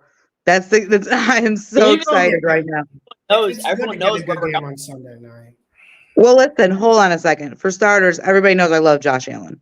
I love him. I love him. I love him. I love him. However, nobody is as hot as the Cincinnati Bengals right now. And unfortunately for Buffalo, they're going to be at the wrong place at the wrong time. And the problem with Buffalo is because, again, I'm from Western New York, right? So I'm probably going to get a pipe bomb in my mailbox soon. But Josh Allen has thrown 8 interceptions, like in his last 3 games or something. The only person that's done more than him is Jimmy G, and he just got benched. And just to chime in to back up your point, like Michael Mann said during this offseason to me, Josh Allen was number 1 in turnover-worthy plays. Like, people used to pick on Romo and pick on Dak Prescott. He puts it up there, man. So he does, and he's not afraid to throw. We all know that he's not afraid to run. Here is my take on this game right now. I absolutely love Cincinnati minus the 2.5 or whatever the hell it is right now. 1.5 some now. I was 1.5. 1.5. Minus 2.5. I felt like they were going to keep it at that. Now it's like minus 2, minus 1.5. Oh, I mean, it's absolutely it's Cincinnati. Nobody's playing better than them right now. We talked about this. They started out slow, and Cincinnati's not what they were. And Lauren, what's going to happen with your Bengals this year? And they're 0-2 or 0 whatever. They haven't won yet.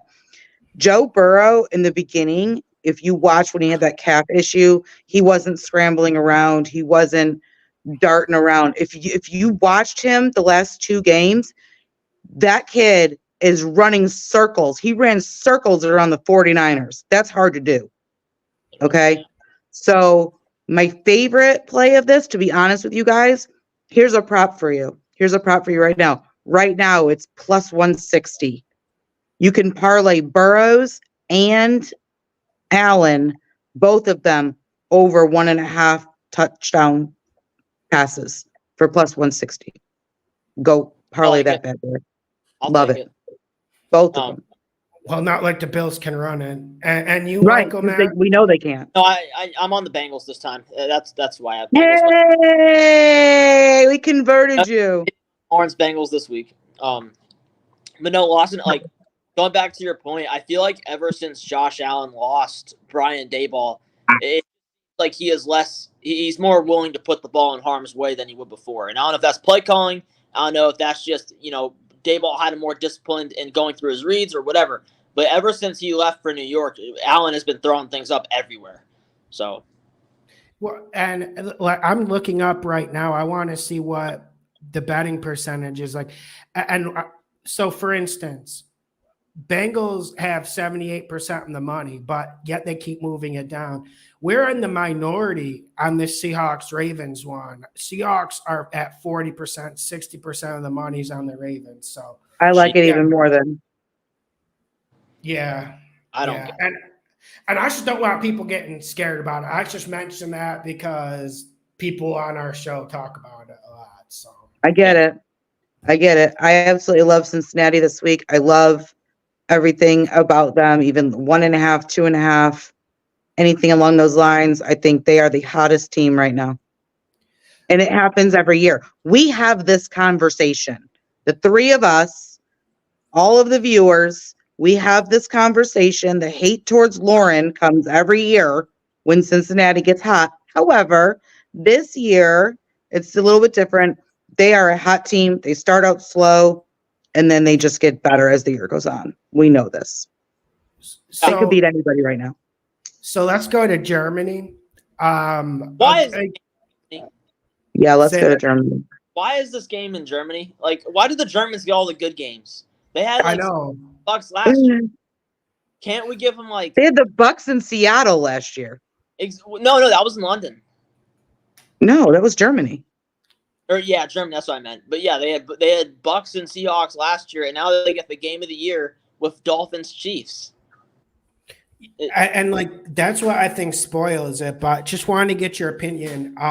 Weird. 80% of the money seems to be on the Chiefs in that one. I'm with them. Yeah, go on. Why?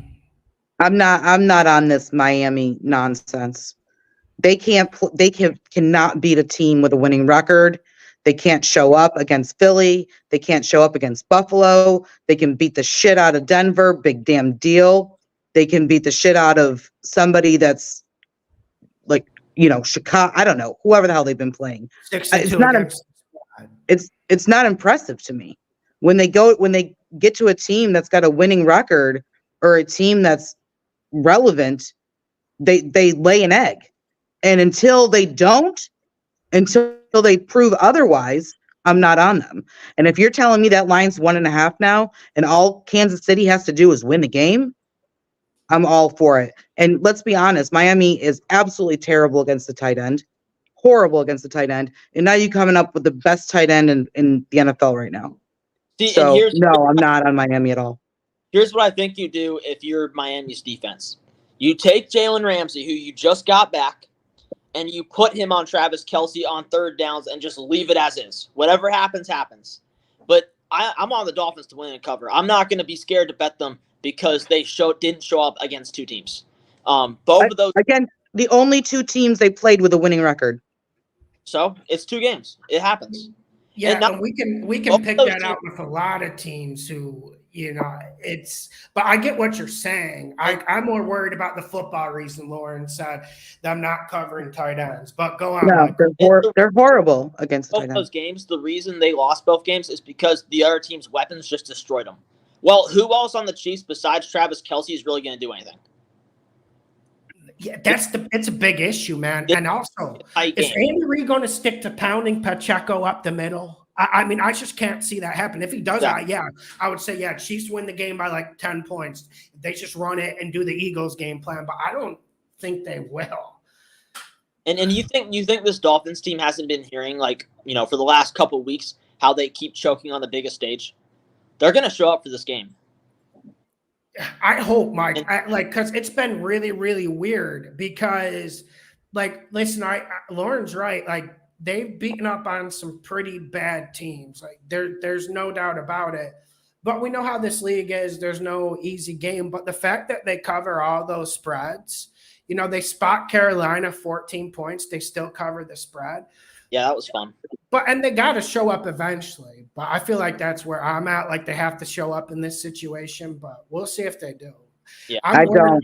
I would not lay a dime on Miami until they prove that they can beat a halfway decent team.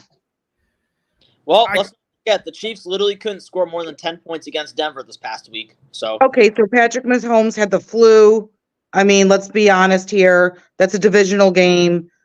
Things are a little bit different when you're in the Mile High. This is almost pretty much a neutral field. We're going to Germany. Everyone's going to Germany. It's a neutral field. I will take Patrick Mahomes over Tua Tagovailoa any day. I'm just not sold that this Chiefs offense is back in rhythm. They don't have to do much. The Miami defense is garbage. But Lauren, can I ask you a question? don't you think there has to be some sort of price paid for trading away Tyreek Hill and never replacing him? Not trying to get to the emotional part of that, but don't you think like with football, like listen, we know how the league is, lots of rules to benefit the quarterback. Don't you think though eventually you just kind of have to pay for it a little bit?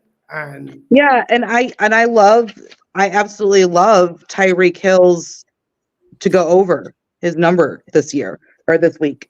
I absolutely love it. I think he's going to have a great day, but I also think they're going to be playing catch up, the whole time. So this line is pretty much a pick 'em. So if you're telling me all Kansas City has to do is win the game, Kansas City's defense is actually so much better than it's been in previous years. And I'm not saying that that Miami's not going to score. I think this is going to be a high scoring game. I would definitely take the over. But they are going to struggle like mother effers against Travis Kelce because they already suck covering the tight end as it is. I don't know, Lauren. I think you put Jalen Ramsey on him, and that problem goes. Okay. Vic's got to cook something up, right? Yeah. So you don't think any other team has tried to just put their best defensive player on Travis Kelce and that problem goes away? Not many have. When have you seen Travis Kelce's that problem just go away? I mean, when did the injuries he suffered start catching up to him? Like, I think the Chiefs might have the best medical staff in pro sports history. Oh, when did those injuries start? Like, Mike, we saw those 2 injuries he got this year. Like, let me tell you something. If Panthers related, if Shy Tuttle can get hurt during a game, it is week 8, and every single Panthers defensive starter from week 1 will have left a game with an injury. We are one Shy Tuttle trip away from having every single week 1 starter leave a game at some point. That's how bad it's been for Carolina. And then you see the Chiefs. It's like a completely healthy roster. Tyreek's yards are only 91.5. He's done that in 5 out of his last 8 games. So I agree with him going over 91.5 yards. It's definitely worth a look at. I think Pacheco under. I think Mahomes' pass attempts over is something to look at. And I definitely do.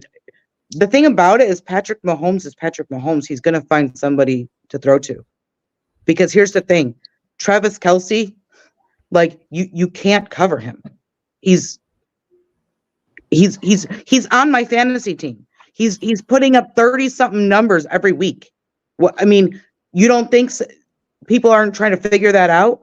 Miami we don't want a repeat of the Jets game though, where they get 15 downs every 15 chances on third down. No, I agree. Like if the refs come wearing their Chiefs jerseys, this is not going to be. Here we go. Yeah. Well, I mean, I don't think Miami's obviously got this high-powered offense. What the problem is, they have to be able to stop Patrick Mahomes. That's not easy to do. Of course not. But yeah, I agree with Glad Rock. Like I pinned this comment, man. Like for me, I'm not betting it. Like we've bet the London games this year, and we got the Jags against the Falcons, but that's because we knew the field condition would be bad for the Falcons. Like we don't know what's going on in these international field playing surfaces. Like I'm not trying to be some sort of nerd or geek, but it could be a disaster, like it was at Tottenham Stadium for the Bills Jags game, for instance. So yeah, I agree. I mean, I definitely think that the Chiefs. If I were to have to play this game, I mean, I haven't decided yet. On how I'm going to look at this, but if I'm going to take the winner of this game, I'm taking Kansas City, and I probably will actually. And I know I'm kind of alone on that one, on that planet, but we'll see. I don't think it's a bad take. I think it's. I feel confident Miami can do this, and I wouldn't be surprised if they won.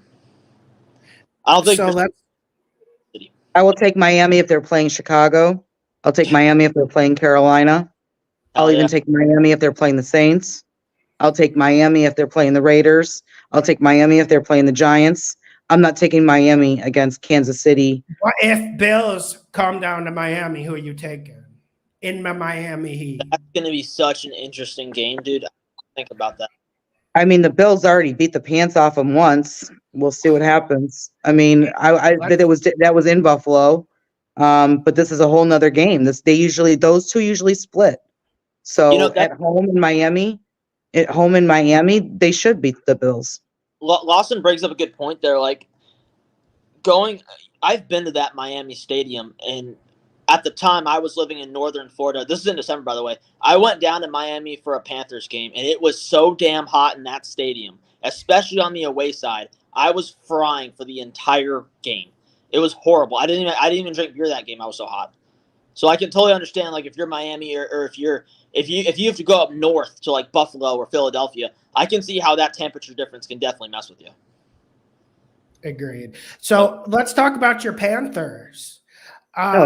Big game this week against the Indianapolis Colts. Colts minus 2.5. What do you think, Mike? I'm going to shock the world here. I've picked the Panthers one time this year, and I was wrong. I'm doing it again here. And I have a couple reasons. Biggest two reasons is the Panthers actually did a lot of things improved compared to the rest of the season. Bryce Young, the numbers were not great. It wasn't like anything sexy. But if you watch his film, that was the best game of his career by far. I mean, he had complete control of that game, it felt like, from start to finish. He took 6 sacks, wasn't flustered at all. And the other thing that really went well for the Panthers against the Texans too, even though it didn't really get on the stat sheet, they benched Miles Sanders. And when I tell you that made a night and day difference, it made a night and day difference. We finished that Texans game with no turnovers, which ended up being huge. And going into the Colts game this week, big 2 reasons I have us winning. One, this Colts defense stinks. I don't know if you've watched them. I know Lauren has, but they've allowed 37 each of the last 3 weeks. They're really bad. And Frank Reich coming in and playing his old team, I don't know how much you've watched these coaching revenge matchups, but it always seems to bring a little extra FU attitude when you're playing your former team. And if Frank Reich can't get the Panthers to at least 20 against the Colts, then he should be fired on the spot. And the other thing I think they're going to have a big problem with Jonathan Taylor. He's kind of back in his groove. I got to address this. Everyone shards on the Panthers' run defense. But seriously, when you're tied or trailing 99.9% of the time, teams are going to run on you. It's seriously. I mean, where's Frank against the run? Probably near the top of the league. And are they? No. It's a fact that when you're trailing, teams are going to pound you, especially when you're on. Michael, I was on Carolina last week. I was on them. If you ask any of my friends, the play I gave out to everybody was for Carolina to win their first game of the season last week. I was on them. Oh, I picked them to lose. I fully expect them to choke. No, I took them last week. I don't know that. I don't. 2 games in a row seems like you're asking a lot. I don't know. I went 2 in a row. I liked a lot of what I saw from the Panthers against the Texans, and it didn't really amount on the scoreboard, but just the process was right. Bryce Young. And Texans aren't going to give you a game. You actually have to beat them. Credit for the win. And plus, with Bryce Young to defend him a little bit for the stat line, Jonathan Greenyard probably hit him 6-7 times in that game when I watched it. Maybe I'm crazy, Mike, and I just saw Bryce Young just getting hit every single time. So the fact that he's over about a fumble is a miracle. The only other quarterback who I know that consistently does stuff like that is Joe Burrow. Okay. Who does what? But that consistently takes that much punch and doesn't. But another factor too, and I know you guys are gonna be. I've been bringing this up for years, and I know Lawson's gonna be triggered. I bring it up, but the Panthers' defense, for some reason, I can't explain it, plays significantly better at home than on the road. This is gonna be. These stats are crazy. At home this year, the Panthers are allowing a mere 18 points per game. When they go on the road, they're allowing 36.5. I don't know what that what that spiral is about, but I mean, something is going better at home than on the road.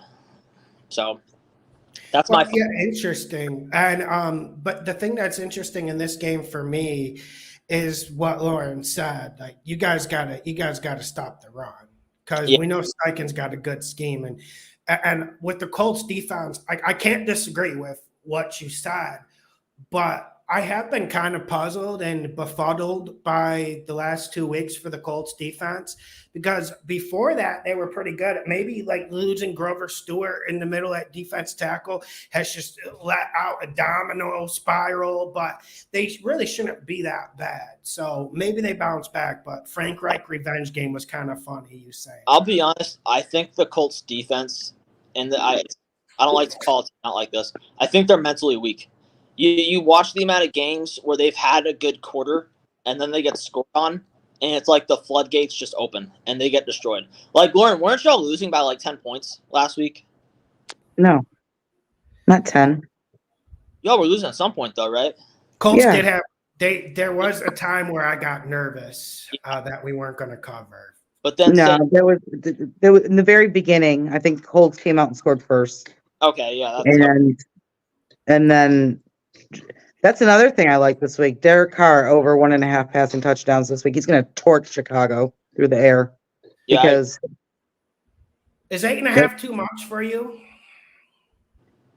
I mean, I think 8.5 is a lot for any team that's 4-4. But really, I mean, any team that's 4-4, I think 8.5 is a little too excessive. But I mean, if you're going to be 8.5 against anybody, I would suppose it'd be Chicago. Yeah, and Tyson Badger. Okay, so what other games are we looking at? I want to lay this right out here right now. Dallas is not beating Philadelphia in Philadelphia. I'm going to tell you right now, there is no way. Who's covering AJ Brown? Stephon Gilmore. Who? Stephon Gilmore. Nobody. So I've got Philly winning this and covering. Absolutely my favorite pick of the week. Well, I'm with you. I have the Eagles to win cover, but I'm not as convinced. For one, if you look at the situation that both teams are in, Dallas needs this a lot more than Philadelphia does. I mean, if the Eagles win this game, they pretty much clinch the East. Like, it's over at that point. Dallas is another team that you look at, and they beat teams that are kind of like subpar, right? So Philly's like 11-5 at home as a favorite, 7-0 against the spread before a bye, things like that. They've got a bye coming up, and Dallas has another divisional game coming up. So Dallas is kind of stuck in this like gauntlet right now. So the Rams were never going to beat Dallas. Let's be honest. Last week, Dallas at home. We did. Dallas at home is a completely different team than Dallas on the road. If this game was in Dallas, Dallas, New York. Don't forget about that. But either way, like Lauren, like that Cowboys defense, I'm worried about the matchup, about them stopping the Eagles' run. And then if they come up, like you said, I don't think there'll be a lot of running. I think Jalen's knee and this, that, and the other, they're going to have to beat him through the air. And I think this is just, I mean, who you have AJ Brown, Goddard. If the Eagles are throwing it 70% of the time, Dallas is going to win. So, watch these last couple of Eagles games. They've come out throwing the ball. They are throwing the ball. And AJ Brown is eating. AJ Brown is literally had over 100 and something yards the last 5 weeks or whatever the hell it is. But you can't. But throwing it against Dallas, that's not what you want to do. Yeah, it's just Micah Parsons too damn good. And what's gonna happen though is the Eagles are gonna win this by like managing clock. So they're gonna be ahead, and they're gonna have to do a lot of clock management. They're gonna make Dak's gonna have to throw the ball quite a bit because let's be honest, Pollard can't hasn't done anything lately, right? I don't think he's done anything since like week 3. No, And they've you're been not going to really poor. run on Philly. And Jalen Carter's back. That's going to be a problem. Okay. So I like Philly's defense. I just love Philly way more in this spot right now. Oh, I like the Dallas, Eagles too. It's just, yeah. Dallas lost in Arizona. Let's all not forget about that. You know what I mean? I'm not saying that you can compare things like that, but like as far as being on the road, I'm not taking Dallas on the road against a team like Philadelphia. That's fair. Yeah. Any other games you guys want to talk about? Like, I have one. Texans Bucks and Texans. Yeah, you're gonna go Bucks, right? I think the Bucks are kind of due to get baptized. I'll be honest. I mean, I think people have figured them out. All you have to do to beat them is stop the run on first down and then play 2 safeties deep and you win. I mean, that's how you beat this Bucks offense. It's super simple. D'Amico Ryans is smart enough to figure that out. And say what you will about how bad or good the Panthers defense is, but CJ Stroud didn't do enough last week. He needs to rebound, and I think he's going to take it on this Bucks defense. Me too. I felt like that was the best one when I looked on Tuesday. But like you said, Mike, the problem with the Bucks is we can talk about like red zone and situational football, but they're so bad on first down, and they were so bad for the last 2 years. And I know Sheldon Rankins. I don't know if he's going to play for the Texans. I would prefer to see him in there. But either way, Texans are going to be able to stop the run. So, and how bad are the Bucks at running the ball? Like, they have to be near the bottom of the league, even though they do it a lot. I don't know the stats, but man, it's tough to beat the Texans if you can't run it on them, because we know that front is a little bit small. Linebackers are a little bit small. So I feel like Texans bounce back, and we've had a good read on the Texans this year. Also worth noting, the Texans' run defense played very, very well against Carolina. Like, I felt like crazy, right? I felt like it was like the first game where I thoroughly felt like we got our ass kicked in the trenches, which says a lot. Yeah, who you got, Lauren? You got Bucks? I got a pass. Can I take a pass? Fair enough. Can I just pass? I'll tell you what, though. The thing with the Carolina game, Indy's offense is good enough to score enough points to win that game and cover. They are. And Carolina's offense is not good enough to score enough points. They're just not. So I'm on Indy. I'm going to be honest with you, Michael. I know this is it's shitty for me to say. I just don't think Carolina, between play calling and playmakers, is going to have enough for a team that has Michael Pittman, Zach Moss, Jonathan Taylor. I don't care who's at quarterback, whether it's Minshew or whatever. The new kid that they got that they're throwing to as well. There's just too much. There's too much. Adam Thielen's better than Michael Let me Pittman. ask you this, Lauren. Sure. Who's going to win the tournament? Okay, fair enough. So, What's that? Adam Thielen's been balling this year. I don't know if anyone else has been seeing it, but he's absolutely Thielen has been balling. He's the only one balling on that team. Yeah, that's the problem, right?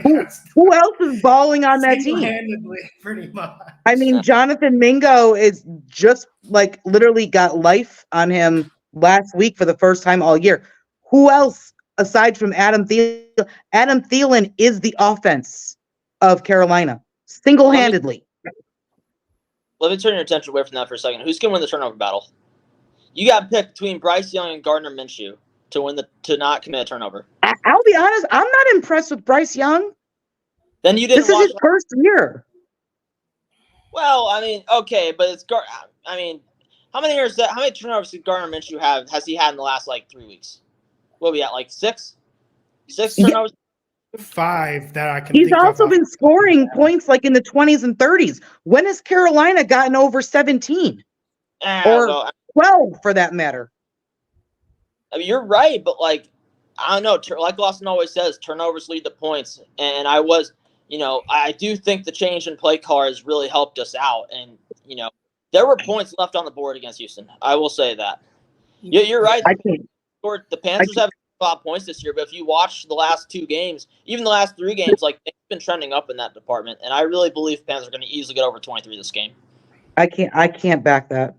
I cannot back Carolina. Halftime. I did back them last week, though. I did back them getting points last week. I cannot back them this week against a team that's got so much offense. And a team that, I'll be honest with you, that came out against the Saints defense and scored first. And the Saints were playing from behind for the first quarter. So let's not get carried away. You know what I mean? This Indy offense is for real. If they can manage things enough and limit any type of Minshew fumbles or goal line disasters or anything like that. If they can manage that, they'll win this game by 10, at least, because Carolina won't get to 20. I'm a little bit cooler. I think this is a money pick on Tuesday, but I'm a little bit cooler on it because, like Mike said, the turnovers. But Colts have looked pretty good this year, so. I don't.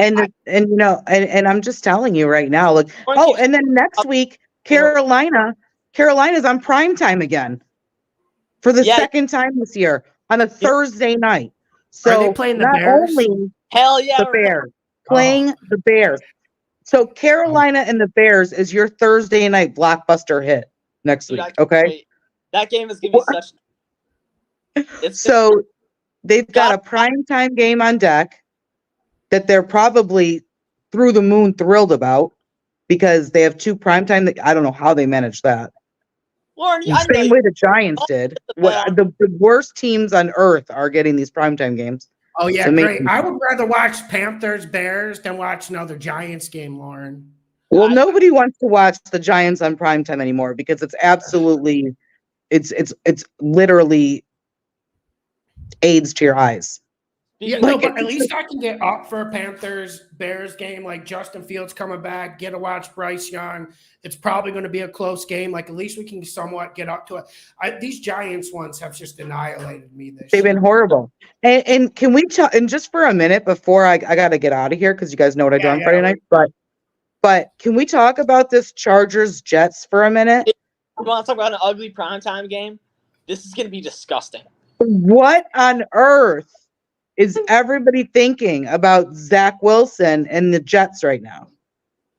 Well, I as someone who made that a money pick, I think we're thinking like this. Firstly, his performances have been up and down. It hasn't been all down.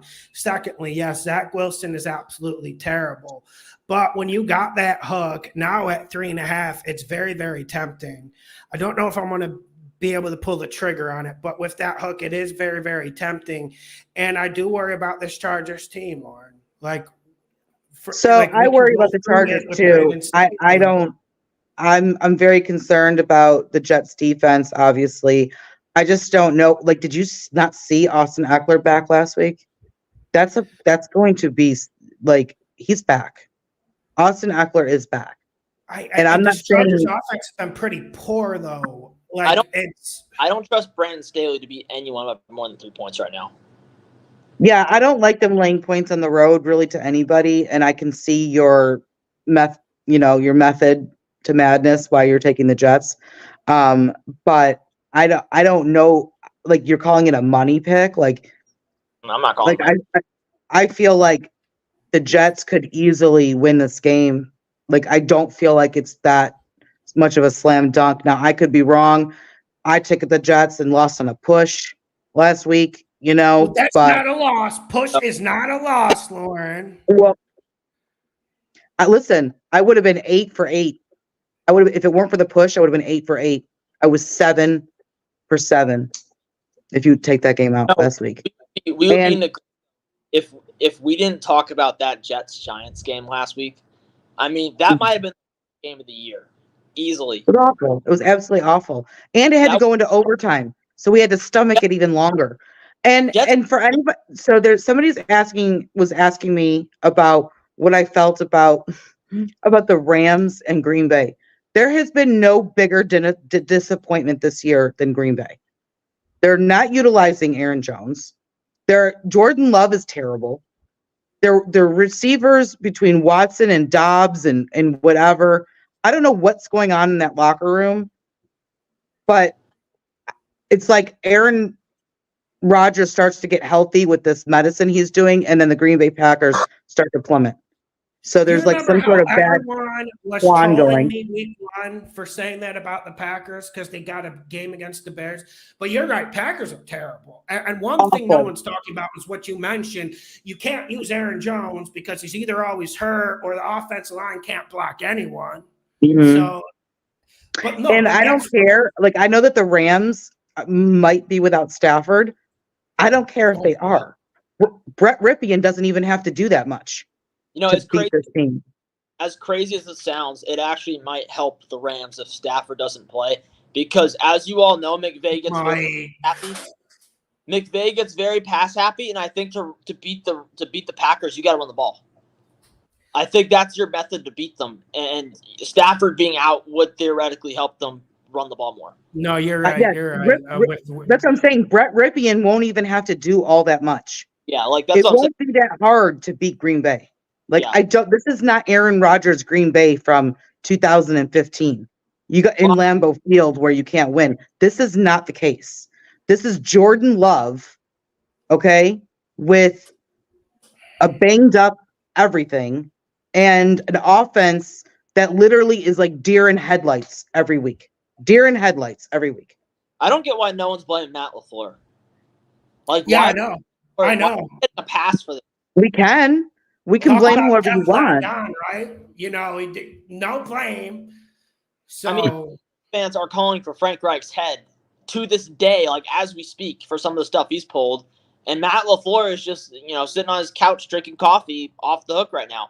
Media's been pretty silent too. And, the Packers are a pretty giant team in the United States. Like, they don't even talk about Matt LaFleur. And I'll take Sean McVay all day before I know he's a new dad and, whatever, this, that, and the other, but he's had some, sleep deprivation, but I don't even think he's got to do that much to go into Green Bay and beat. Anyways. You just don't. And do you think Cleveland is going to win by that much? No. Asked him. I would not be surprised if this is a shutout. 8.5 is a lot, right? It is, but I don't even know who's quarterbacking for Arizona. They got rid of Dobbs. Is that the BYU kid? We got a BYU guy starting for Minnesota. Minnesota's got the BYU guy. Minnesota's got the BYU guy. Okay. All right. Yeah. And I'll be honest with you, Ritter should be benched because the more you watch him, the worse he is. I don't know how Atlanta has won as many games as they've won this year with how bad he is. Dude, he is so bad. Falcons have compiled all of their luck from the last 5 years and just threw it into this year. Because they are so bad. And I wouldn't be surprised. Okay. Let's take a deep breath. They outgained the Commanders 400 to 175. They lose the game. So not much luck there because Ritter. And then you remember that Bucs game? They win 13-10. Correct me if I'm wrong. Ritter managed to fumble the ball 3 times in the Bucs on the 1 yard line. Yeah. He's horrible. I'm so frustrated with he's making our Arthur Smith look bad, and I think Smith awful. And I wouldn't be surprised if Minnesota goes in there and wins. I've got Minnesota to win. Heineke's coming in this week, so not bad. Throw a few up, and you don't know. The thing about Heineke is that he just doesn't have a strong arm, or he doesn't have a great NFL arm. He's definitely serviceable, though. He's definitely serviceable, though. Yeah, he's more serviceable than fumbling on the 1 yard line 3 plays in a row. Exactly. Yeah, I agree. But I wouldn't be surprised. I always do one long shot, semi long. I don't even know if it's that much of a long shot, but I would take Minnesota to go into another dome and win. It's going to be a battle, though. It's going to be tough. You want to talk about another team that plays really well at home? The Falcons really do well at home. Yeah, we've hit that this year a few times, and yeah, I mean, we'll be here till very late, so I'll let you go play poker. All right, guys, it's been fun. I enjoyed being here. Missed you guys last week. I'll catch you guys next week. Listen, guys, 1.5 over 1.5 touchdowns. Parlay it. Burrows and Allen. It's literally plus 160 today. I don't know. It's almost like a gift, in my opinion. Because those move. It's just not to cut you off, but those move really, really fast. So you might want to get that. Yeah. So I'm all over that right now. So that's my favorite play. All right, guys. Good luck Sunday. We got an early day, Germany, 9 a.m. I'm sure I'll be talking to you guys. Oh, God. All right. See you, Mike. See you, Lauren. All right. Bye, guys. Have a good night. Patreon bets will be up 10 p.m. tonight, maybe 9:30 Eastern time. We started off hot with another soccer win. Let's get this money. Hope everyone has a great weekend. Yeah, man, it was a great show tonight. Great show. You guys brought a lot of energy, a lot of comments. Slam that like button before you leave.